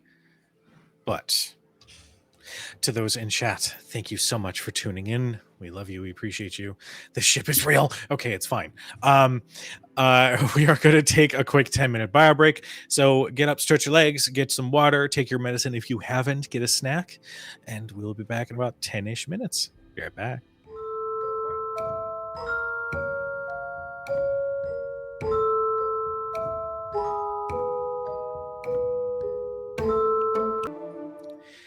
And welcome back, everyone. So, there is a calm that has sort of settled over the Emerald Grove. And while it is beautiful and quiet, for Marcus, there is a timer that slowly starts to tick closer and closer to when he will have to make his decision on whether to sign the contract offered by Asmodeus himself to be his champion. I will say, Marcus, the closer it gets, you can feel that a little bit of unease inside, knowing that it's getting closer and closer and that he is going to expect an answer soon. So how does this work? What do you do in the days leading up to this conversation? Do you save the meat for just before he is due to show up? What happens? We all know with hospitality, it's not polite to keep your host waiting. And I have a feeling that Asmodeus does not like to be treated rudely. So I think there's going to be a few things I'm going to do. I'm going to prepare for this. I'm going to get a series of candles. I'm going to get a very fine red wine and a nice whiskey. Nothing too expensive. Maybe a few other bits and bobs. And then as time starts getting close, I will call everyone together for a bit of a conversation. Us. And have it at nighttime somewhere outside of the grove. We still in the grove, right, storyteller? So I'll get them outside the grove with a bit of a man-made trail leading way out, way away from the grove. And I'll address them all and I'll say, "Boy, we mommy, the day of reckoning is coming upon me pretty soon, and I have to make my decision. And I thought about it long and hard, and well, I wanted to bring you all together because I didn't want this to be secret. There's one thing I've been learning is that I can't just be on my own. I gotta involve my friends. I gotta let you know what's going on. Me, I can't just be by myself on this. A little while ago, maybe a few days ago, I was talking to Asmodeus. He reached out to me. He informed me of the situation. The short of it is, there's a target on our backs. Zariel's been trying to hunt and kill us as long as you've known me. Tiamat is doing her thing and she's trying to kill us. And even before you ever met me, I had a deal with Mephistopheles that could always go wrong, but it seemed all right.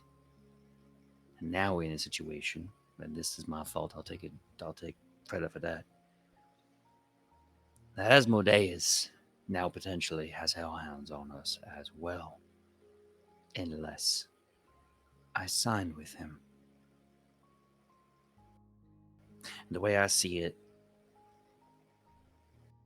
all of these deals I made were done to give myself the strength to make a better life and to protect people and to get out from hell. And yeah, it was scared. It was selfish.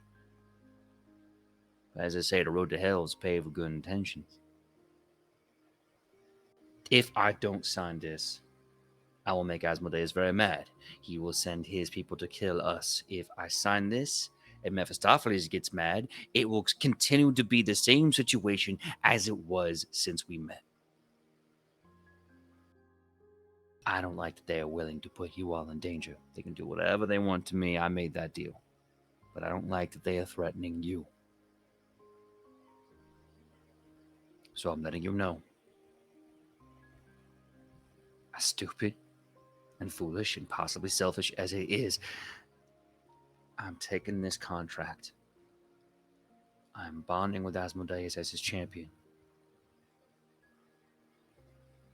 For myself. And honestly, so he don't come after you.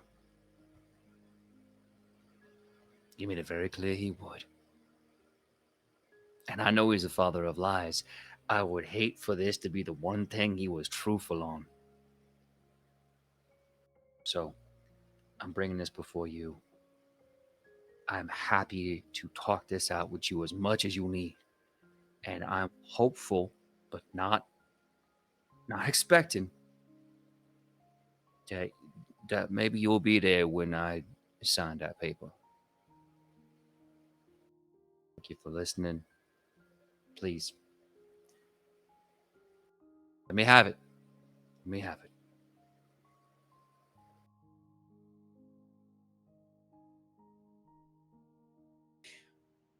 Well, Marcus, if you want me there, I will be there no matter what.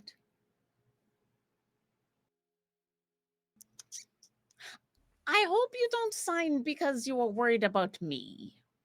Because we can always add Asmodeus to the list of people that we can kill. I've already promised you that I would help you kill Zariel, so we can always add him if we need. But if you think that he is better as an ally, or if you think that signing this contract is a good thing for you, then I will stand behind you if this is what you want to do. But don't sign it because you are worried about me. I have killed big things.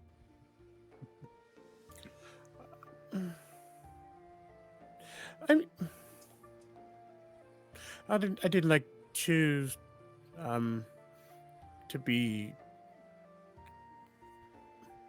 And as he like puts his hands in front of his face, you see Illithid, you see human, you see Illithid, you see human. And I thought I wanted to give it up, and a part of it's still scary because it's Squid Thing, but I've done some things I don't think I ever could have done before, and I'd be lying to you if I said I wasn't curious to know more, which is why he like looks at Oda's ass like for practice. So I don't think I could tell you to not also take power, especially just led. We have to, save the world and all. But as I promised Winnie, I can help her change her story and her contract, or keep her safe from the hags. I'll keep you safe from the devils. I'll try. I know you will, Leo. Ooh, you are smarter than you know, Leo.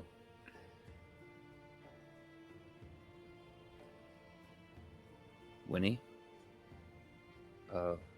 Share?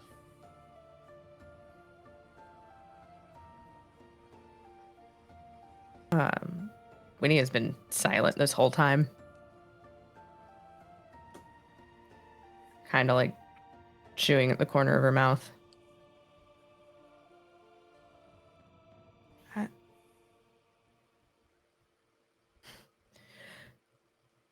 You're a grown man, Marcus Hellhammer. I would not presume to tell you what to do, but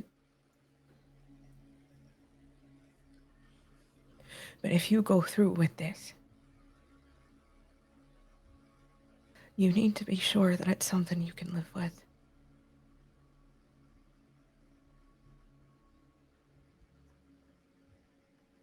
Because I can tell you for certain the price will be high. Sorry. You see Marcus nodding and thinking, eyes stealing. Yeah. Yeah, it will be.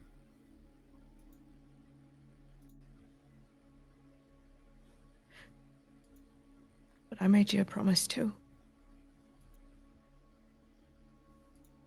If he drags you back to hell, I'm coming after you whether you like it or not. If it drags me to hell, I think your face will be the best thing we'll ever see. Pissed at me or not.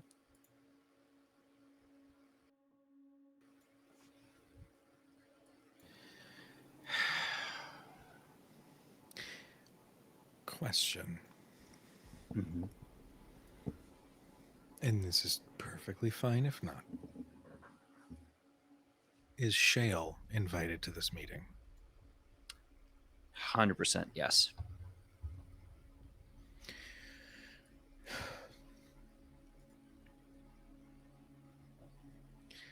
Shale stands a little rigid, but not adversarial or angry or anything like that. She has sort of a determination in her eyes. If I may. And I'm assuming that you did tell her the story of Trinity, of Withers, and whatnot. I don't want to assume. Okay. You all had a conversation with someone who stated that you are destined to do battle with Tiamat, which, by association, means that you are going to do battle with Zariel. If I may, I would like to propose a hypothetical, Marcus. What if he does send his fiends, his servants? What if he opens the gates of hell himself and offers the armies our heads, and we fight them off? What if we are stronger together in resisting them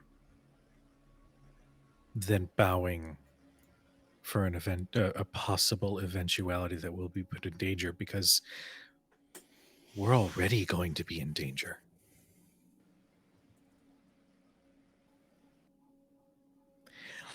I understand.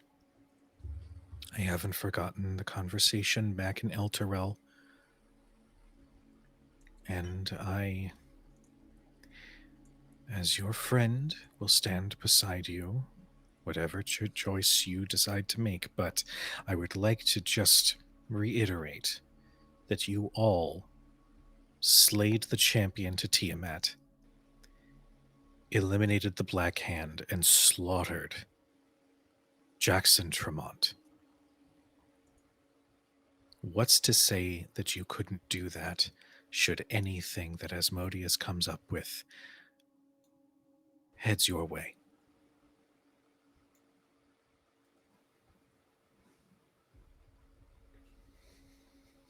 I mean, this This true. is why I am happy that we have her around. Us dragons have to stick together, she says as she loops her arm in with Uda's ashes. This is true. You know, we did do that. We did. A lot of what I know I'm an individual. I know this, me. Everything that I bring to the battle was given to me by a devil. My life was given to me by Zariel. My skills was given to me by Zariel. My runic knowledge was given to me by Mephistopheles, and my second chance, third chance, was given to me by Asmodeus. I know that we can do the impossible because we've done it before us. But I know that with me, there's an asterisk on my name because I did that with the help of other people that stand behind me that you can't see. We could probably take them all on. Again, and again, and again. And I'm worried that the 10th time is when we'll be too tired to stop them. But if that's the choice we want to make, I can stand by that choice forever until the 10th time, and we don't come back.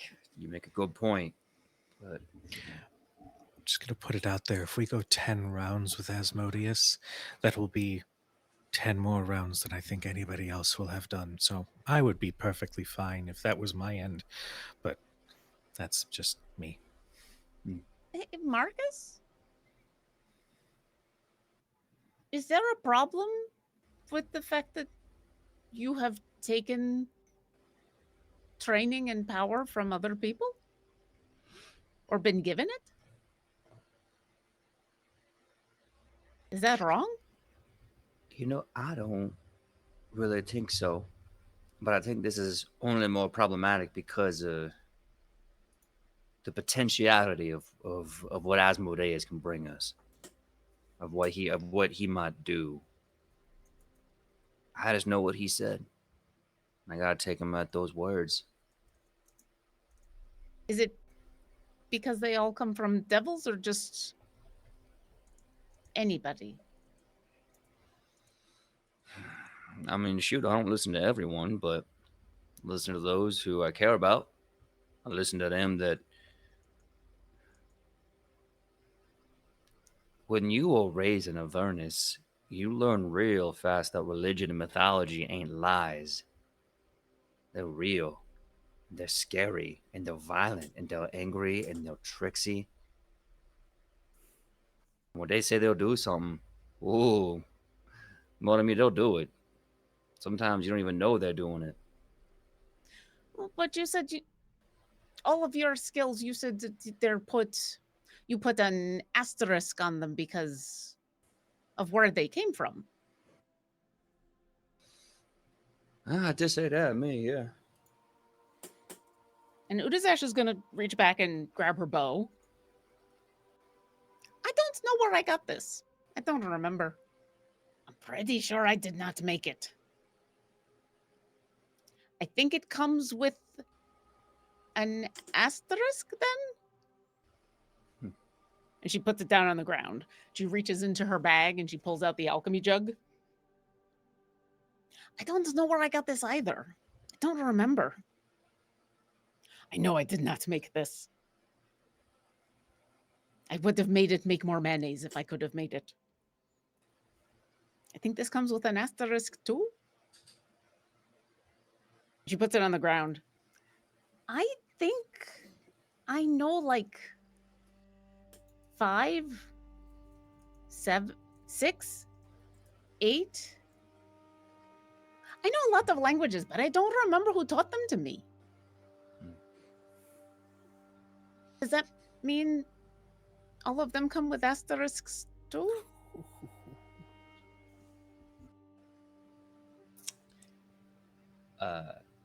Marcus will definitely shittingly grins, like just goes across his face. And he nods his head. Udi, you paint words clearer than a picture. I see it. I see what you mean. And I think you're right. I'm wrong. I use those gifts. I use those powers. I made them mine and me. I did that. Just like you used that magic, you used that bow. That's Maya who gave it to you. Okay, good. Because I think what you do is awesome. And I don't care where it comes from, but you do it. Just like I do with this. Even if I can't remember.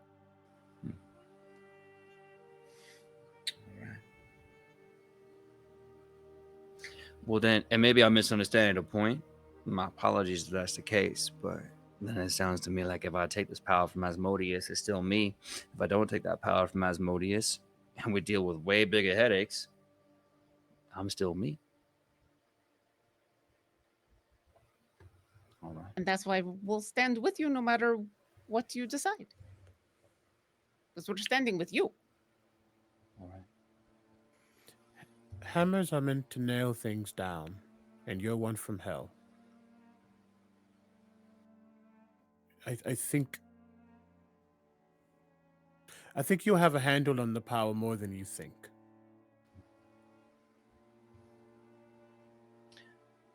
I mean, if anyone was to ever show the truth of that in action, Leo, I think that is definitely you.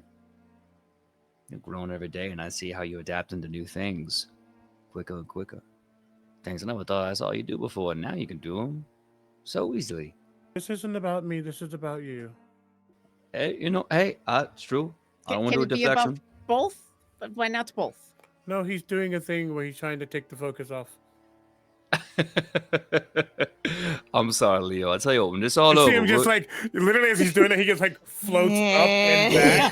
oh my god, It's giving Rasputin right now. Just It's giving don't perceive me. do not perceive me. But also, you just noticed that he flew without casting a spell. That's all. Ooh. Oop. No, bye. No, my. Shale is holding back a couple other comments, and she's just And he kicks her in the ankle.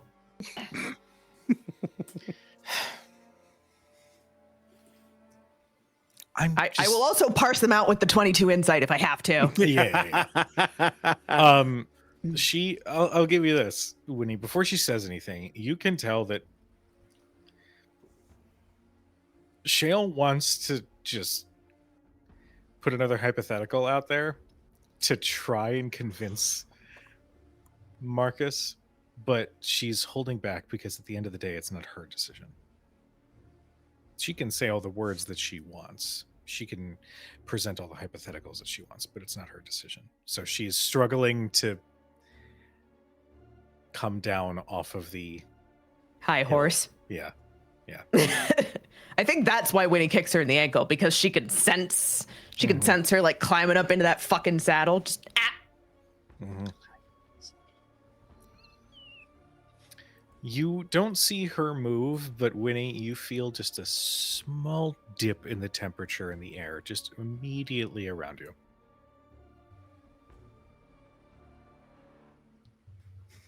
blink, blink, blink, blink. Marcus, we love you regardless.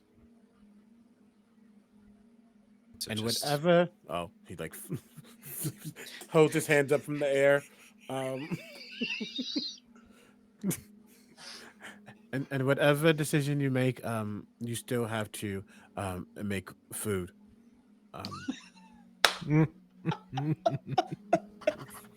So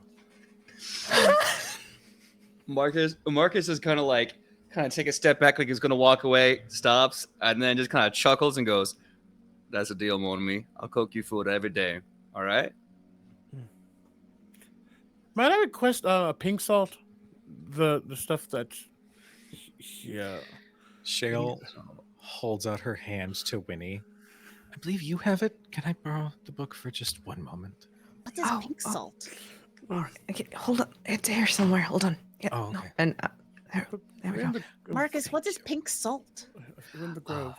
If I remember correctly, pink salt is a type of salt that grows in a pink cavern somewhere around Kalasham or something, maybe a different place. I'll try that sometime. It's got more of a smoky umami texture and flavor, and it kind of punches up your food a little bit. It's gluten free. It's gluten free. Well, that's the more to me. Most salt is gluten free because it's it's just salt. It ain't got no gluten in them. Are we still talking about? we definitely hate that gluten salt. Are we still talking about Marcus, or have we moved on to something else? Because I don't even know what gluten is, and now I'm very lost. Very, All right, hold very on. interesting. Hold on. before we go down the road of salt, looks Is at something in the contract Leo. that I don't know about? No, Zash, we could talk about the properties of food in a minute. I just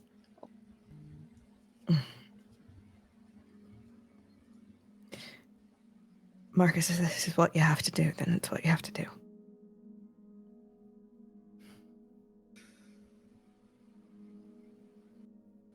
Okay. Then I guess the last thing there is to say is, if you want to join me, we can do this now. Us, I got everything all ready. I'm not doing this in the Grove. I'm not bringing any of this there. They don't need this. This is us outside.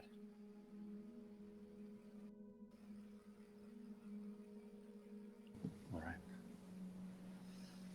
Well, if you are willing to watch this, follow me. I got a little spot picked out back. Do we need to do anything other than watch? Is this like a dangerous thing? Do you need us to be prepared for something, or are we just here to support you? I think this is here for support, and don't talk to him. Don't talk to him. That's just gonna be a mess of trouble you don't want. You see, Dudazesh like stiffens, and she takes that to heart, but you can tell that she knows that's gonna be a problem for her, but she's not. I think Winnie and Udazash might make the same face. It's that little bit of like, And also Shale.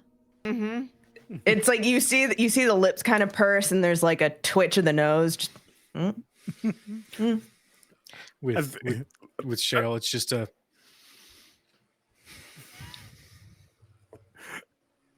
I think, especially because Leo's the only one who doesn't catch, he just doesn't get some of those things. He looks at Marcus. At the very least, you put those runes on us. Could I put one on you? More than me, I would be honored if you put rune on me. I actually don't know if it's a rune, but I want to try to. I don't know. I learned from watching. And he goes to grab your hand if you allow him. Specifically where you tattoo it upon him. He doesn't have like a quill or anything like that. He's like holding your finger. He's trying to like focus, and you feel like almost like a vibration in that area as he tries to like replicate what he remembers. It's not perfect, it's far from perfect, but it at least is something that can protect. And as he removes his hand, you just feel it's almost like a mood ring. Almost like form out of magic, and it stays there as I cast Sanctuary on you. Ooh. All right, okay. I kind of look at the handiwork and I go, you are an artist, Mr. Leopold Gutmore. I think you should look into that. That's good work. Mine don't hurt. Well, that's what I like about it. A lot of people pay extra for no pain. Unfortunately, mine comes a little bit of fortitude. Well, now if somebody tries to hit you while you're doing your stuff, it has to go through me first. I'll make sure they know that. Make them think twice. All right. Punches. Bunches of punches. Absolutely. So I'll say this one thing before we leave. And no matter what, at least I have a little bit of a backup plan in my back pocket.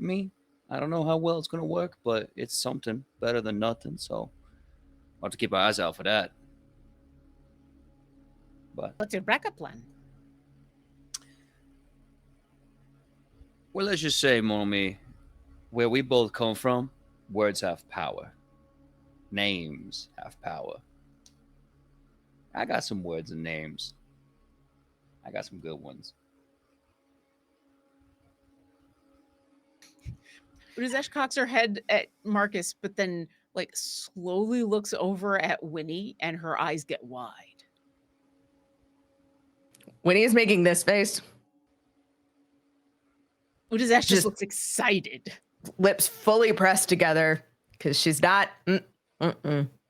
not her circus, not her monkeys, not her circus, not her monkeys, not her circus, not her monkeys. Marcus is for sure as he's turning away to leave. One last little gesture, like looks to Winnie and winks, as he then like sets off to the site for the contract. She glares and blushes. As everybody slowly starts to move, I do want it known that Winnie, Shale is looking absolutely at you at that teeny little wink. And she's like, Shut up. How about shut up? me? Shut up. I didn't say You. anything.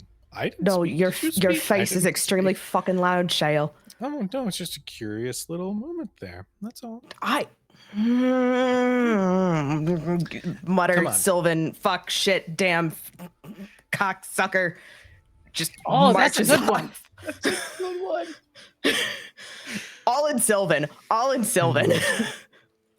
She just loops her arm into yours. Come on, let's go watch Marcus sign his life away. Shale, Yes. chain's gonna be broken, right? Yes. It'll take some time, but yes. Chain's gonna be broken.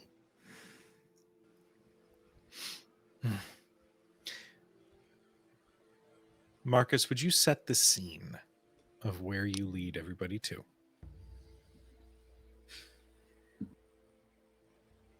About a good 15-minute walk outside of the grove, up and around a bend into a forest.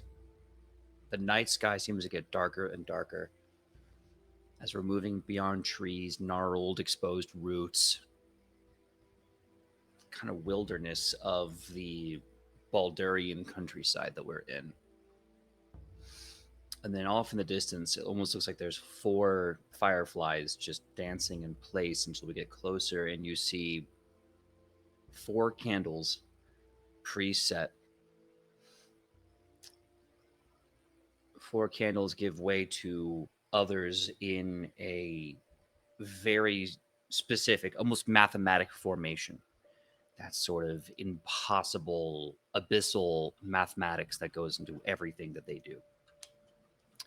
There's a stone altar kind of roughly made with a log and some nearby rocks, almost like unintentionally a perversion of a cairn, if you know what those are. Draped, some simple basic cloth, 2 smaller candles, and 2 goblets. One, the fanciest goblet that Marcus could probably have found anywhere in a society that thrives on mundanity. And next to the nicest thing you could find, the most simple wooden cup. Bottle of the red wine and the small bottle of the whiskey. And inside the 7 candles, or the 9 candles, and the 4 bigger ones, you see the contract. And once he comes up to it, the site, you can see that there's stumps and large stones for sitting around this ritual site. And as he stands in the center, with the whiskey and the wine and the goblets just to his left in reaching distance, he raises his right hand. He says, "First to fall from the highest of Elysium, first to rule the lowest of the hells, the father of lies and the betrayed is one, Asmodeus. I call upon thee." And as I snap my finger, the candles roar as thaumaturgy takes effect.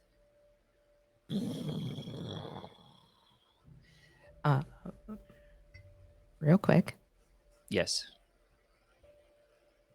using the roar of the thaumaturgy as cover, Winnie whispers under her breath, Let no weapon formed against him prosper. And that's what she uses to cast enhance ability on Marcus. Oh shit. We're gonna give him. Really? Fuck you guys. Oh. What? I was gonna give him advantage on Constitution, but apparently that's not an option anymore. Yeah, it on is. 2024. Yeah. It is? Yeah, I think Yeah, it's it is. the same. It's just It they says call it like strength. owls and shits. Not for 2024. It says you touch a creature, choose strength, dexterity, intelligence, wisdom, or charisma. Because there's no Constitution skills, that's a save only. Horse shit. I'm calling bullshit. That's wild. That's weird. That's so Horse weird. shit. Because Constitution is the only stat that doesn't have a skill base. It's a save That's- only. Huh. That's But the Cujo! old one did. The old Yeah. one included Okay, old so one. wait a That's- second. 100%. Executive producer hat. Yeah, no, yes. You're fuck that. I'm sorry. No, we're adding Constitution. Yeah, can I use Bear's endurance. the old The school? target has advantage on Yes. Constitution checks. It also gains Yes. 2d6 temporary hit points, which are lost with this. So that's what you get. Yeah. Okay, yeah. Yes. So let me roll 2d6 real fucking quick. Please do. Marcus, you have 8 temp HP. Excellent. Jesus Christ. Bullshit. And advantage on con saves. Okay, so it's 8 temp HP? Yeah. Okay. Which, if we're going Piss by off, these Watsy. I rules- do what I want. or you do what Watsy wanted in 2014. Just so you know, those temp HP are lost when the spell ends, so in an hour. Yeah. But you know what? If they're lost at that point, and yeah, Mm-hmm. wild. Jesus. That is so weird. Well, yeah. So, and with that, I snap my fingers, the fire roars, and far be it for me to tell the King of Hell how to make an entrance, but he has been summoned. The contract is in hand, and there is I don't want to say a sacrifice, maybe more of a snackrifice. There is something here that I will give as an offering as well. And really quickly, as you snap, nothing's being added specifically, but you will hear in your mind, if things go wrong, I'm adding you to my bubble. Not a second before that. Appreciate you, share. Udazesh does nothing except look excited and watching. I will say,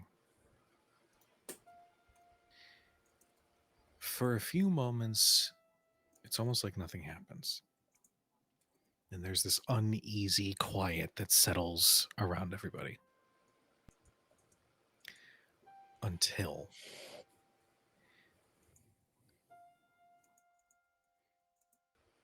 almost stepping through the shadows like they are curtains that gently sort of move across his form is the familiar humanoid form that Asmodeus has taken. You see that long, dark hair, matted and knotted and all sorts of gnarly. You see his pale, almost cracked skin, almost like a statue that has weathered too many storms and is starting to show wear. His eyes are jet black, but he walks and almost saunters those last few steps into the circle.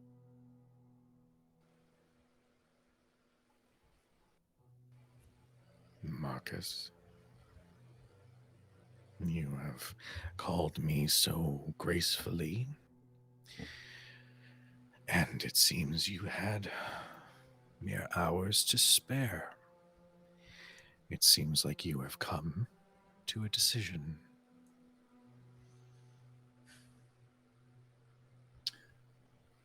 Yes, I have. Bonjour, mon diablo. I am here to give you my official statement. In exchange for everything we have mentioned, for power, protection, knowledge, longevity. I hereby grant my signature and the contract being on the ground, leveling placed on a silk uh, fabric. I will bend the knee, take out my gold pen, and on the dotted line write Mr. Hellhammer, sparking it in defiance as I look up at him. I have signed your contract, mon diablo.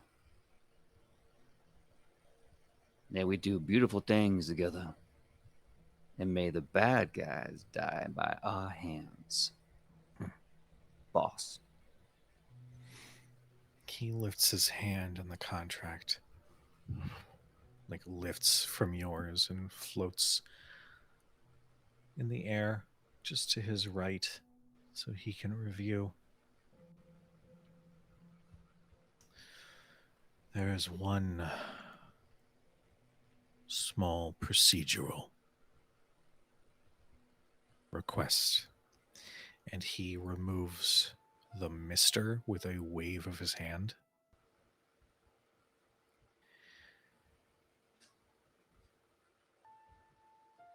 I am not looking for titles or respectful ways of identifying oneself on a governmental document. I need your intent to write your first and your last name.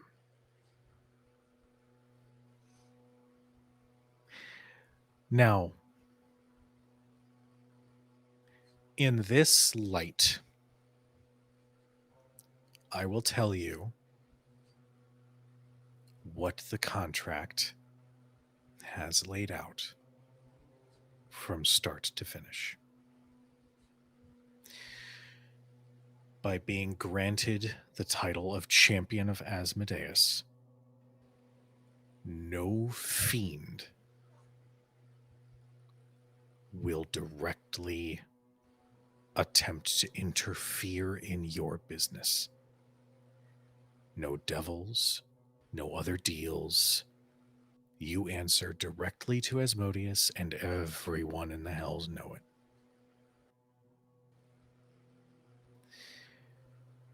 By accepting this, you will be marked. And with this mark, those with divine sense may be able to tell your allegiance and therefore reveal your connection. Mechanically, you would gain resistance to fire, but you already have that.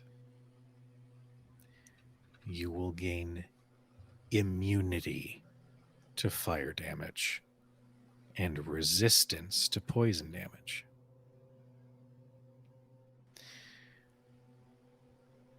Your charisma score will go up by 2. You are going to gain proficiency in persuasion and intimidation. You will have access to 1 devilish smite per long rest. I will discuss the mechanics of what dice you would roll, but the damage type would be a combination of fire and necrotic damage.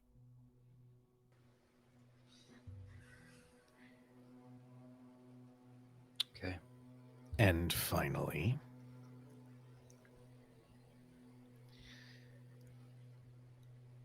there is a provision. You will be under an enchantment not too dissimilar from the spell Gaius, meaning that if he calls for you, you have to appear. whether that is in the hells, whether that is in the material plane. And I will also add one additional mechanic, more for storytelling and narrative purposes. When it comes time for you to attempt to socially influence somebody else with a persuasion or intimidation, there is going to be a slight fiendish charm, meaning that you might not always want to advise the nice and safe thing.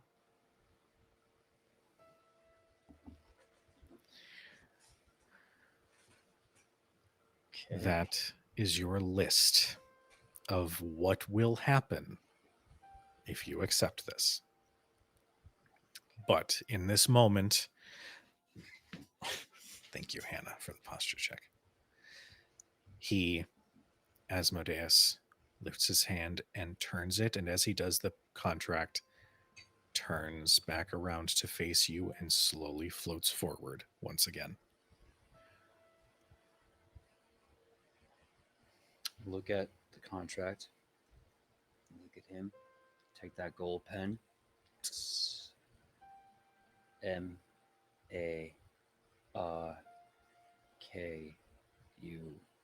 Marcus. Marcus Hellhammer. I think you said you like it with the K or the C better. How you choose to spell your name is your decision.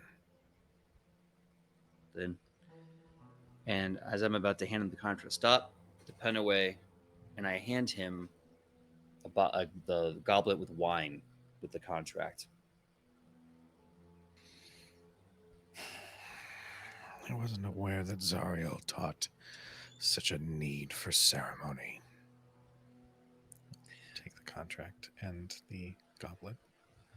I'll pick up my simple wooden cup with the whiskey, and I say, "We are creatures of beauty and poetry. We are nothing without our rituals. Don't you agree, Asmodeus?" He'll take a sip from the goblet. And as he lowers his hand, the goblet continues to float there. Well, now that this has been signed, consider yourself free from Mephistopheles, Sophara, Raphael, and any fiends who wish to do you harm.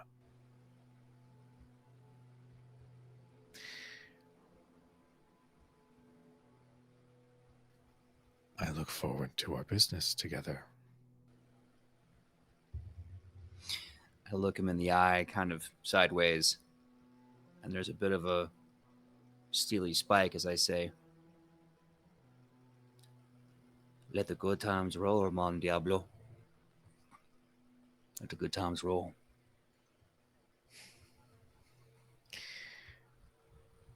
He smiles, and you watch as the contract just erupts in flame and vanishes from sight. Well, enjoy your power. Oh, it will come. You may have a little bit of difficulty sleeping this evening, but it will be yours come the sun. Then I look forward to a brand new day. He turns to leave. Does anybody wish to do anything? Anybody wish to say anything? Anything else you want to happen while he is there? Rudizash is studying him, but was advised to not address or talk to him, so is keeping her trap shut. But has definitely the look of, I've never seen this before, and so is like watching everything with that look of this is cool that I've never seen any of this before, and is like intently watching and studying, but no, is not gonna do anything. Nope, I'm not gonna say anything. I think Winnie, like on the walk over, just some like misguided attempt to like, I don't know, self-comfort has put her hood up, but she is just staring at Asmodeus from under the shadow of her hood. You can just see the glint of her eyes in the dark, like I don't know, some kind of like creature watching from the wilderness. Storyteller, what happens if she activates her sight?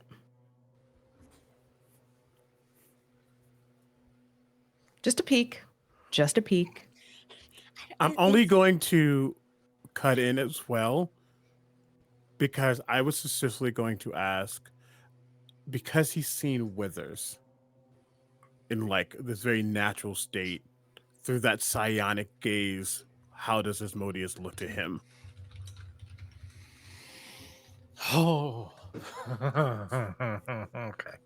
Here you go, storyteller.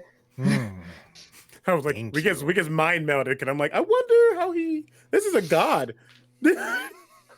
Yeah, people forget he was like one of the first gods that was He's thrown a- out of he's Elysium. a He's not a god. monster. Well, he is, but He is not just Yeah. a god, he is one of the One of the. So he said, this is. We'll start with Winnie. You activate your sight for just a moment, and you can see thousands of midnight black threads emanating off of Asmodeus. That's just in almost every direction.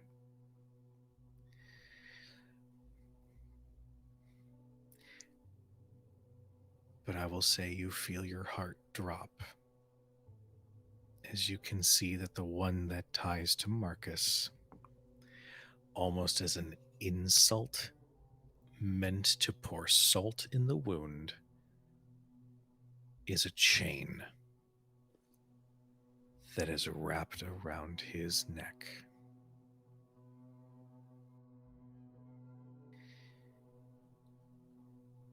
Leo.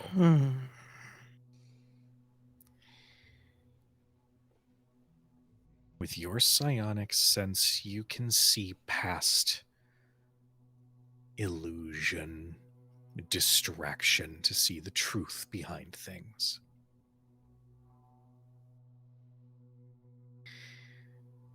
What you see walking away from you all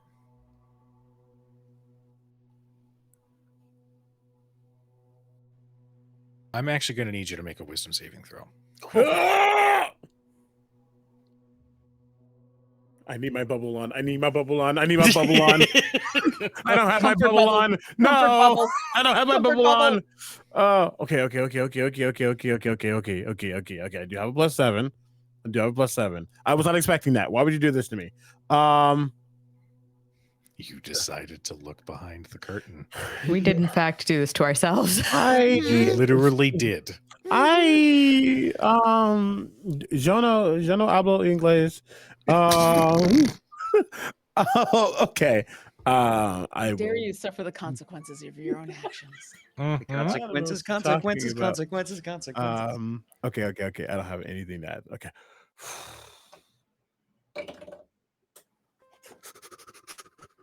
Oh, I'm screaming. Get off me. 22. That is going to be a failure. You are going to take the Can I use my frightened card? Oh, never mind. I wanted to buy my way out of this. Can I throw money at him? No, but I have money. You can't have my soul. I'm money. I have a credit card with no limit. That should be fine. Oh my god. You are going to take the frightened condition. And I'm going to say, obviously, in the coming days, this will be remedied. But you are going to have disadvantage on wisdom checks because what you see standing at least 20 feet tall, made of the deepest, darkest, most chilling energy, is a creature that very vaguely looks humanoid, who has horns that sprout out and then come forward to a point.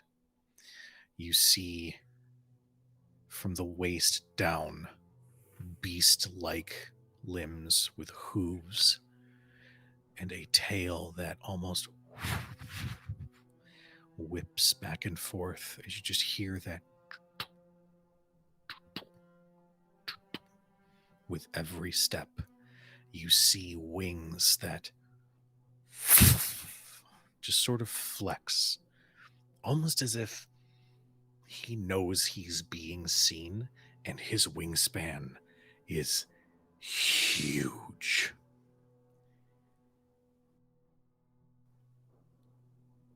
And you can't help but also hear the distant sounds of what sounds like thousands of voices screaming with every breath that he takes as he continues to walk away from the circle. But then you blink and focus again on what you can see in the material world. And you see that lanky, maybe 5'8", 5'9" individual just walking towards the tree line. I think in that second, Udazesh has no idea what just happened. She can't see any of this. She can't sense any of this. But she has this innate knowledge of when people are frightened by something or charmed. It's just part of who she is. And she knows something has just terrified Leo. And she can make a pretty good guess about what. She doesn't know how. She doesn't know exactly what caused it. But now all of the joy and the this is a new experience and I'm just taking everything in is just gone. And Leo, when you blink and you see the reality of the situation again, if you look back at Udazash, she's got that business-like I'm about to kill something stare on her face again. And her bow's in her hand.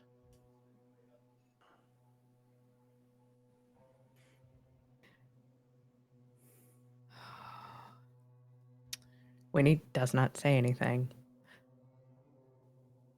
But her hands at her sides are gripped into fists so tight that her nails start to pierce into her palms. And she is vibrating with anger as she just watches this fucking form vanish into the shadows.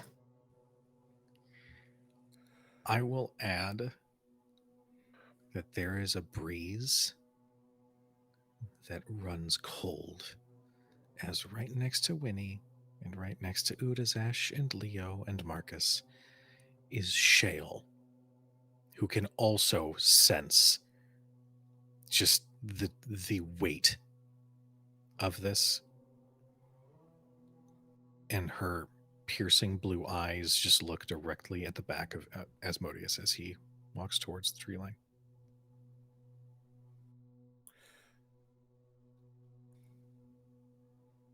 I've always said that Leo learns from experience or from seeing.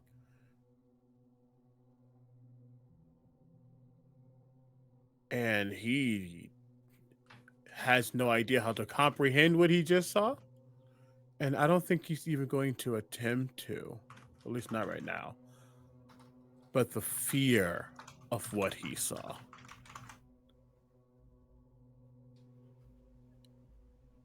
If Marcus is going to tie himself to something like that,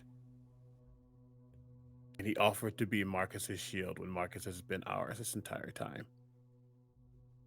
he has to learn how to overcome that fear immediately.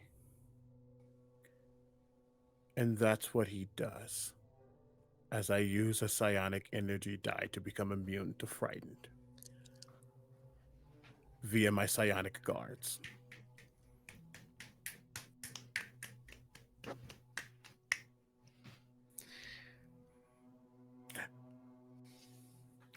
I have a feeling he still has disadvantage on the wisdom part, but at the very least, he can start processing therapy.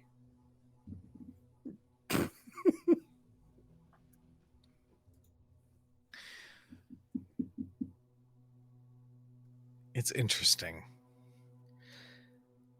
because just as his form is about to just be invisible in that darkness,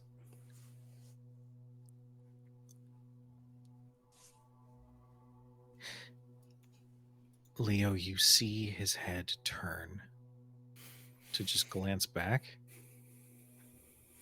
and you just see one blazing red eye that looks right at you. And before he fades, you just hear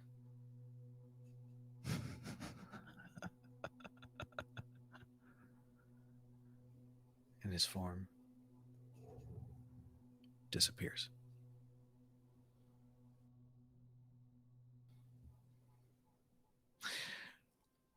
Marcus, I need you to make a Constitution saving throw. Bubble, bubble, bubble, bubble. With advantage. With advantage. Bubble, With bubble, advantage. bubble. With advantage. I already got both D20s. I was ready. Add a D4. Add a D4 right now. Let me get a D4. Let your support people help. Yes, my fighter brethren, my martial friends out there, always let the supporters support. What good is being their wall if you can't even let them, build you up? Like art advantage bubble, and just dancing around Marcus. Okay, pretty good. Okay, so that's going to be into Constitution save. Yep. Okay, so that is a total of 27. Okay. You can feel your tiefling horns grow just a little. And your canines, which as a tiefling are a little bit pronounced, extend just a little bit more. And your eyes glow with that infernal fire just a little bit brighter.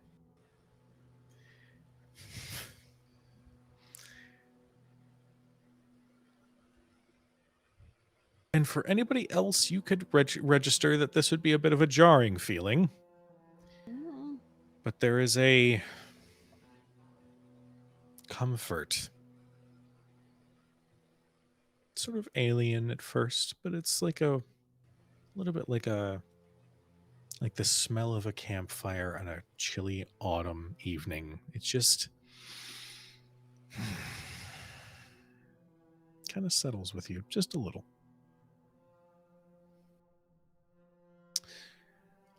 Is there anything you all would wish to do at this point, now that the contract is signed and the deal has been made?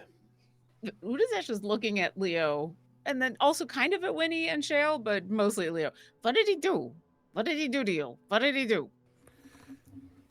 Do I need to shoot him? What did he do? Oh, no.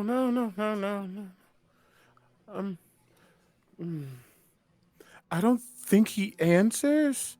I do think he just looks at Marcus. Are you okay? I felt it.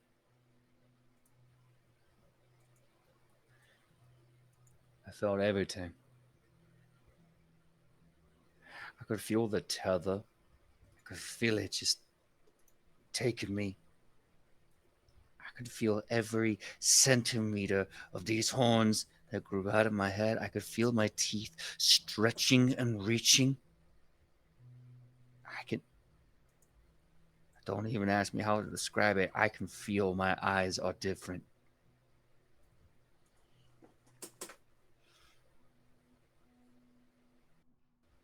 But I feel good. I feel.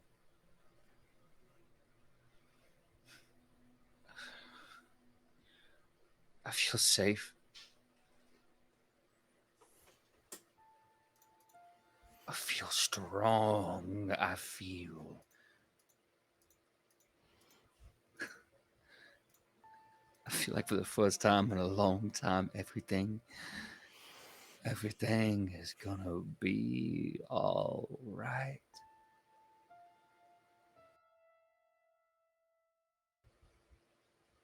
Then it was worth it. You know, Woody, I think it was. I really think it might have been worth it.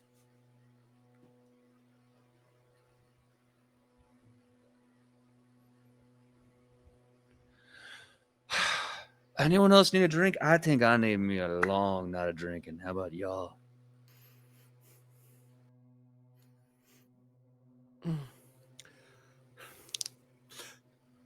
Yes.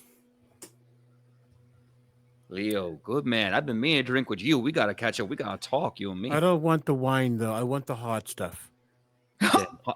That's what you gonna get. Me and Leo drinking the whiskey with the boys. That's what we having us. I mean, I will join you. Of course, Udi. I'm not celebrating without you.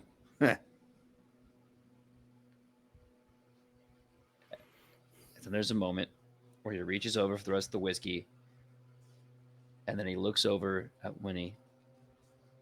Who is still staring into the shadows. Kind of looks back in the darkness with you.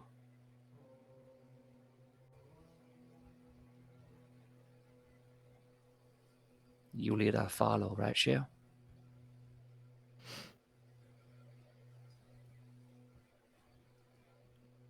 Like, kind of blinks, snaps out of it, shakes her hand.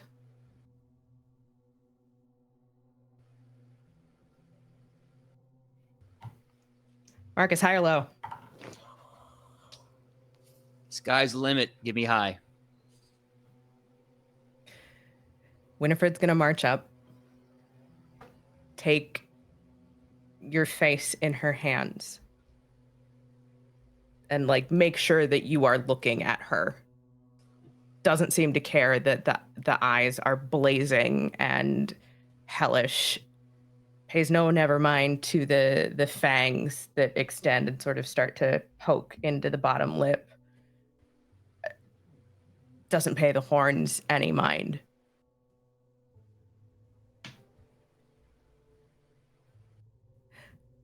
Where you lead, I follow, Marcus Hellhammer.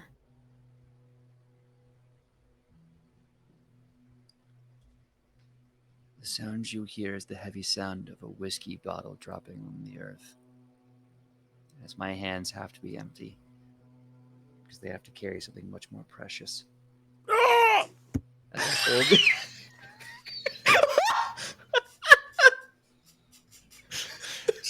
Just gonna click that. I think we just killed Omega. I thought my poker face was bad, and then that happened. That was a whale. I'm sorry, Peach. No. It's okay. That was perfect. No notes. As they bring Winnie in, they return the hold of your face. Then I guess it's just you and me to the end, huh, Shale? You hard-headed bastard.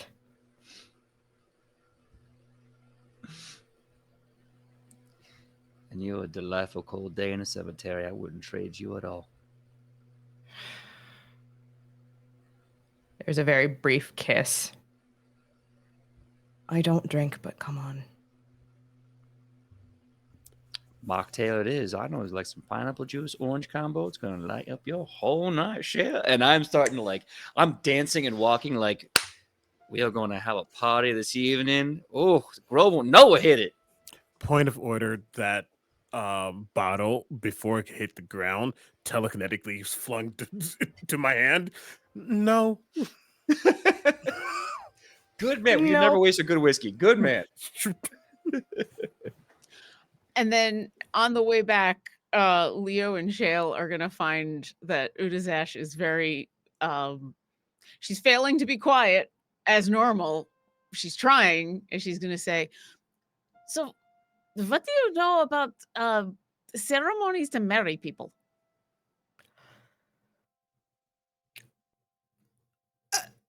Because Leo has money, and apparently that's the first thing that you need. Because he talked about that the first time that this happened. I do have. Wait, how not quiet are you being?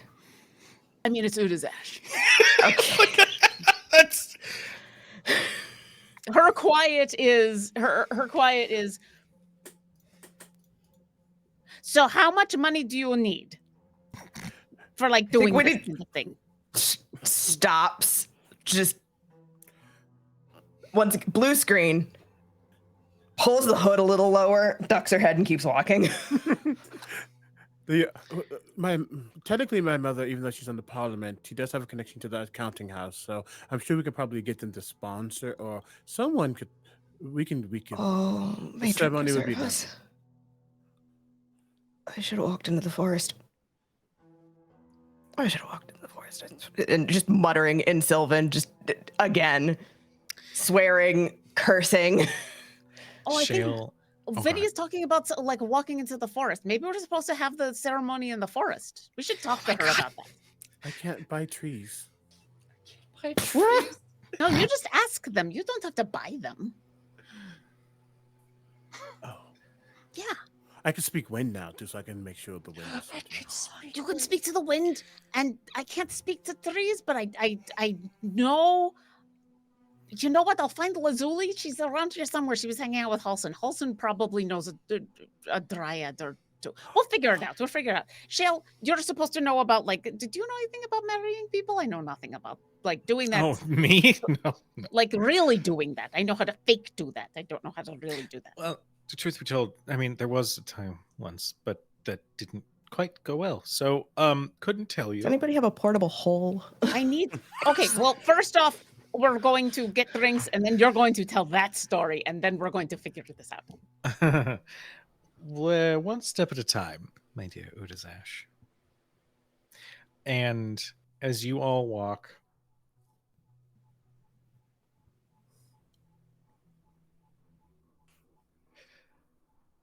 Oh no, I don't like it when he pauses. I don't either.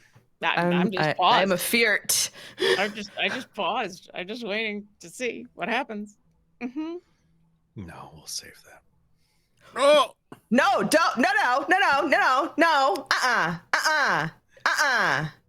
excuse. M'excuse. All right, you know what? Fine. J'excuse. Fine. Never mind. We don't want it. Never mind. Hold on. No, it's too late. Bring it No, on, no, bring no. it on. Throw it now. You Let me tell asked something. for this. Let me tell you something. Let me tell something to you. I love your video so much. The poor guy. Now we're just giving mixed signals. Do we want it or not? I mean, it's a good time for a cliffhanger. I'll say that. I mean, yes. Fuck There you it. We ball. Ball it, we fuck. Let's go, baby. go. All right. Bring it. The air is impossibly hot.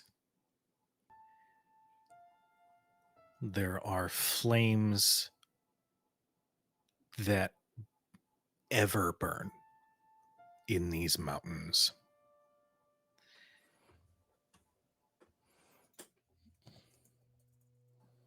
The wind is blistering,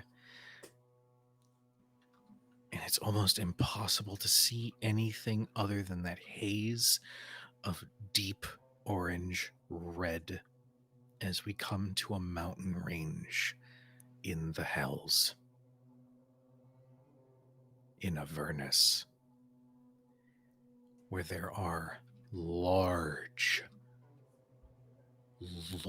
chains bigger than a house that all encircle around 5 huge heads of a dragon.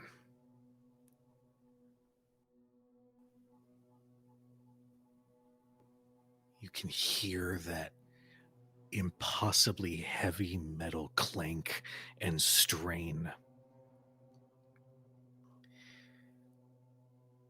as just roars of anger shake the ground.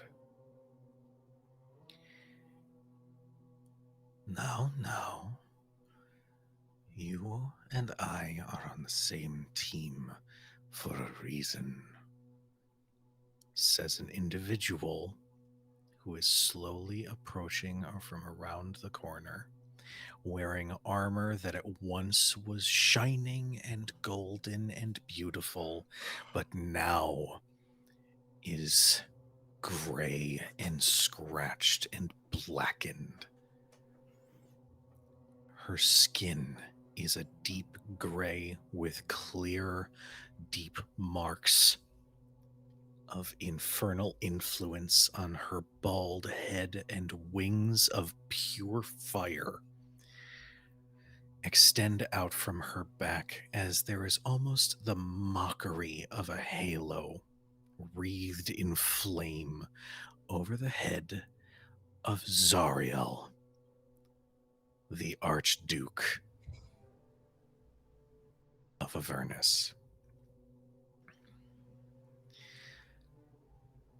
For me, my darling, death is but an obstacle. All you need is a little bit of patience. And what begins as a candle flame on the ground in between them grows until there is this towering flame that emanates from the ground for just a few moments before it finally dies down slowly to reveal a red-skinned dragonborn with only one arm lying on the ground.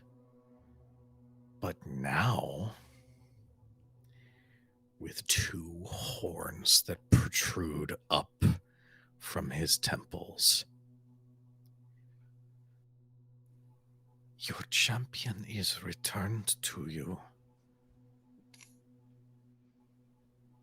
The time is almost here, my queen, she says as she kneels and bows before the Queen of Dragons. And that is where we're going to end tonight's session. So, It's going to be so much fun to kill them all when they're all in the same place. It's going to be so easy. Yeah. So, thank you all for tuning in for tonight's wonderful episode of Shadows of Baldur's Gate. I am deliberately not looking at the cameras because I was getting several glares from people in the chat. But before we sign off for the evening, bedtime stories, I can't listen. Hey, I'll add that to a fourth wall exclusive thing. Let's do it. I'll record bedtime stories. But before we sign off for the evening and find a channel to raid, let us go ahead and give the spotlight to our wonderful cast. Where can we find you? How can we support you? Let them know. So the best thing about playing Udazesh is I just fall into her, and then I don't have to be scared of anything because she makes poor decisions and doesn't know to be scared of anything. Unlike me, who gets to be terrified about stuff like that. Who am I? I'm Lauren Urban. She, her. You can find me at all this and all the stuff I'm doing at lauren-urban.com. As far as the stuff I'm doing on Sundays, you can find me playing Baldur's Gate 3, this game, playing a very different Dragonborn. Think of Udazash, think of the opposite of Udazash. That's a Dragonborn I'm playing for Baldur's Gate 3 on Sundays on the Dungeon Scrollers channel in the morning. And then the afternoon, you can find me on the Players and Book channel playing a Tabaxi cleric who is just trying to keep her friends alive as we overthrow a government and figure out why the world isn't real. You know, little things like that. But thank you. I love playing this game with all of these people, and it's great. And now I'm going to pretend to be Udazesh some more because it's better than being scared. Bye. What up, everybody? My name is Omega Jones, also known as Critbard across all social media channels. What is happening? Oh my god, please. Sorry, I was looking for a thing and I got to the wrong spot. Yeah, I'm here. I'm on twitch.tv/Captain Robert for Vecna Eve of Ruin. I'm on twitch.tv/SurfEffers for our summer series Doom Scroll and Terraform when it comes back. And I can't talk about that yet. And multiple other things, a couple of things. So I'm going to be at Gen Con. If you're going to Gen Con, I have 3 live shows, including USA Himbos and some other things happening. So definitely check out my things, my socials for that. More importantly, at least for now, in 2 days is my 5-year partner anniversary on Twitch. So I'm going to be doing a big long stream. So come hang out with me as I do chaos. Yeah. That's me. Hey, Cujo. I'm gonna need you to meet me at the Denny's outside of Fox Valley Mall. Is wild. Not the Waffle House. Why? Don't worry about it. I'll meet you in the Denny's parking lot outside of Fox Valley Mall. Hi. Because I Hello. frequent that Denny's outside of Fox Valley Mall. I don't fucking know. I don't know if there's one in Chicago proper. I just know where the nearest one to like the Naperville-ish area is. Okay. Hi, friends. You can call me Laura or Tutu or Laura Tutu. You can find me all over the internet, usually as some iteration of _Laura Tutu, whether that be Instagram, Threads, the TikToks, Blue Sky. It's lauratutu.beastguide.social. At some point, I will make that less annoying. I have been your celestial Sorlock, your button pusher. I fear perhaps we should have let that one lie where it was. So that's on me, fam.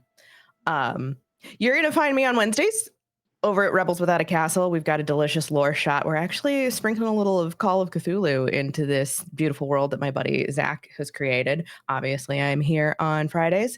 And then every other Thursday, you'll get to hear me and Cujo on The Road to Hell, a brand new Hunter the Reckoning podcast out of Queen's Court Games.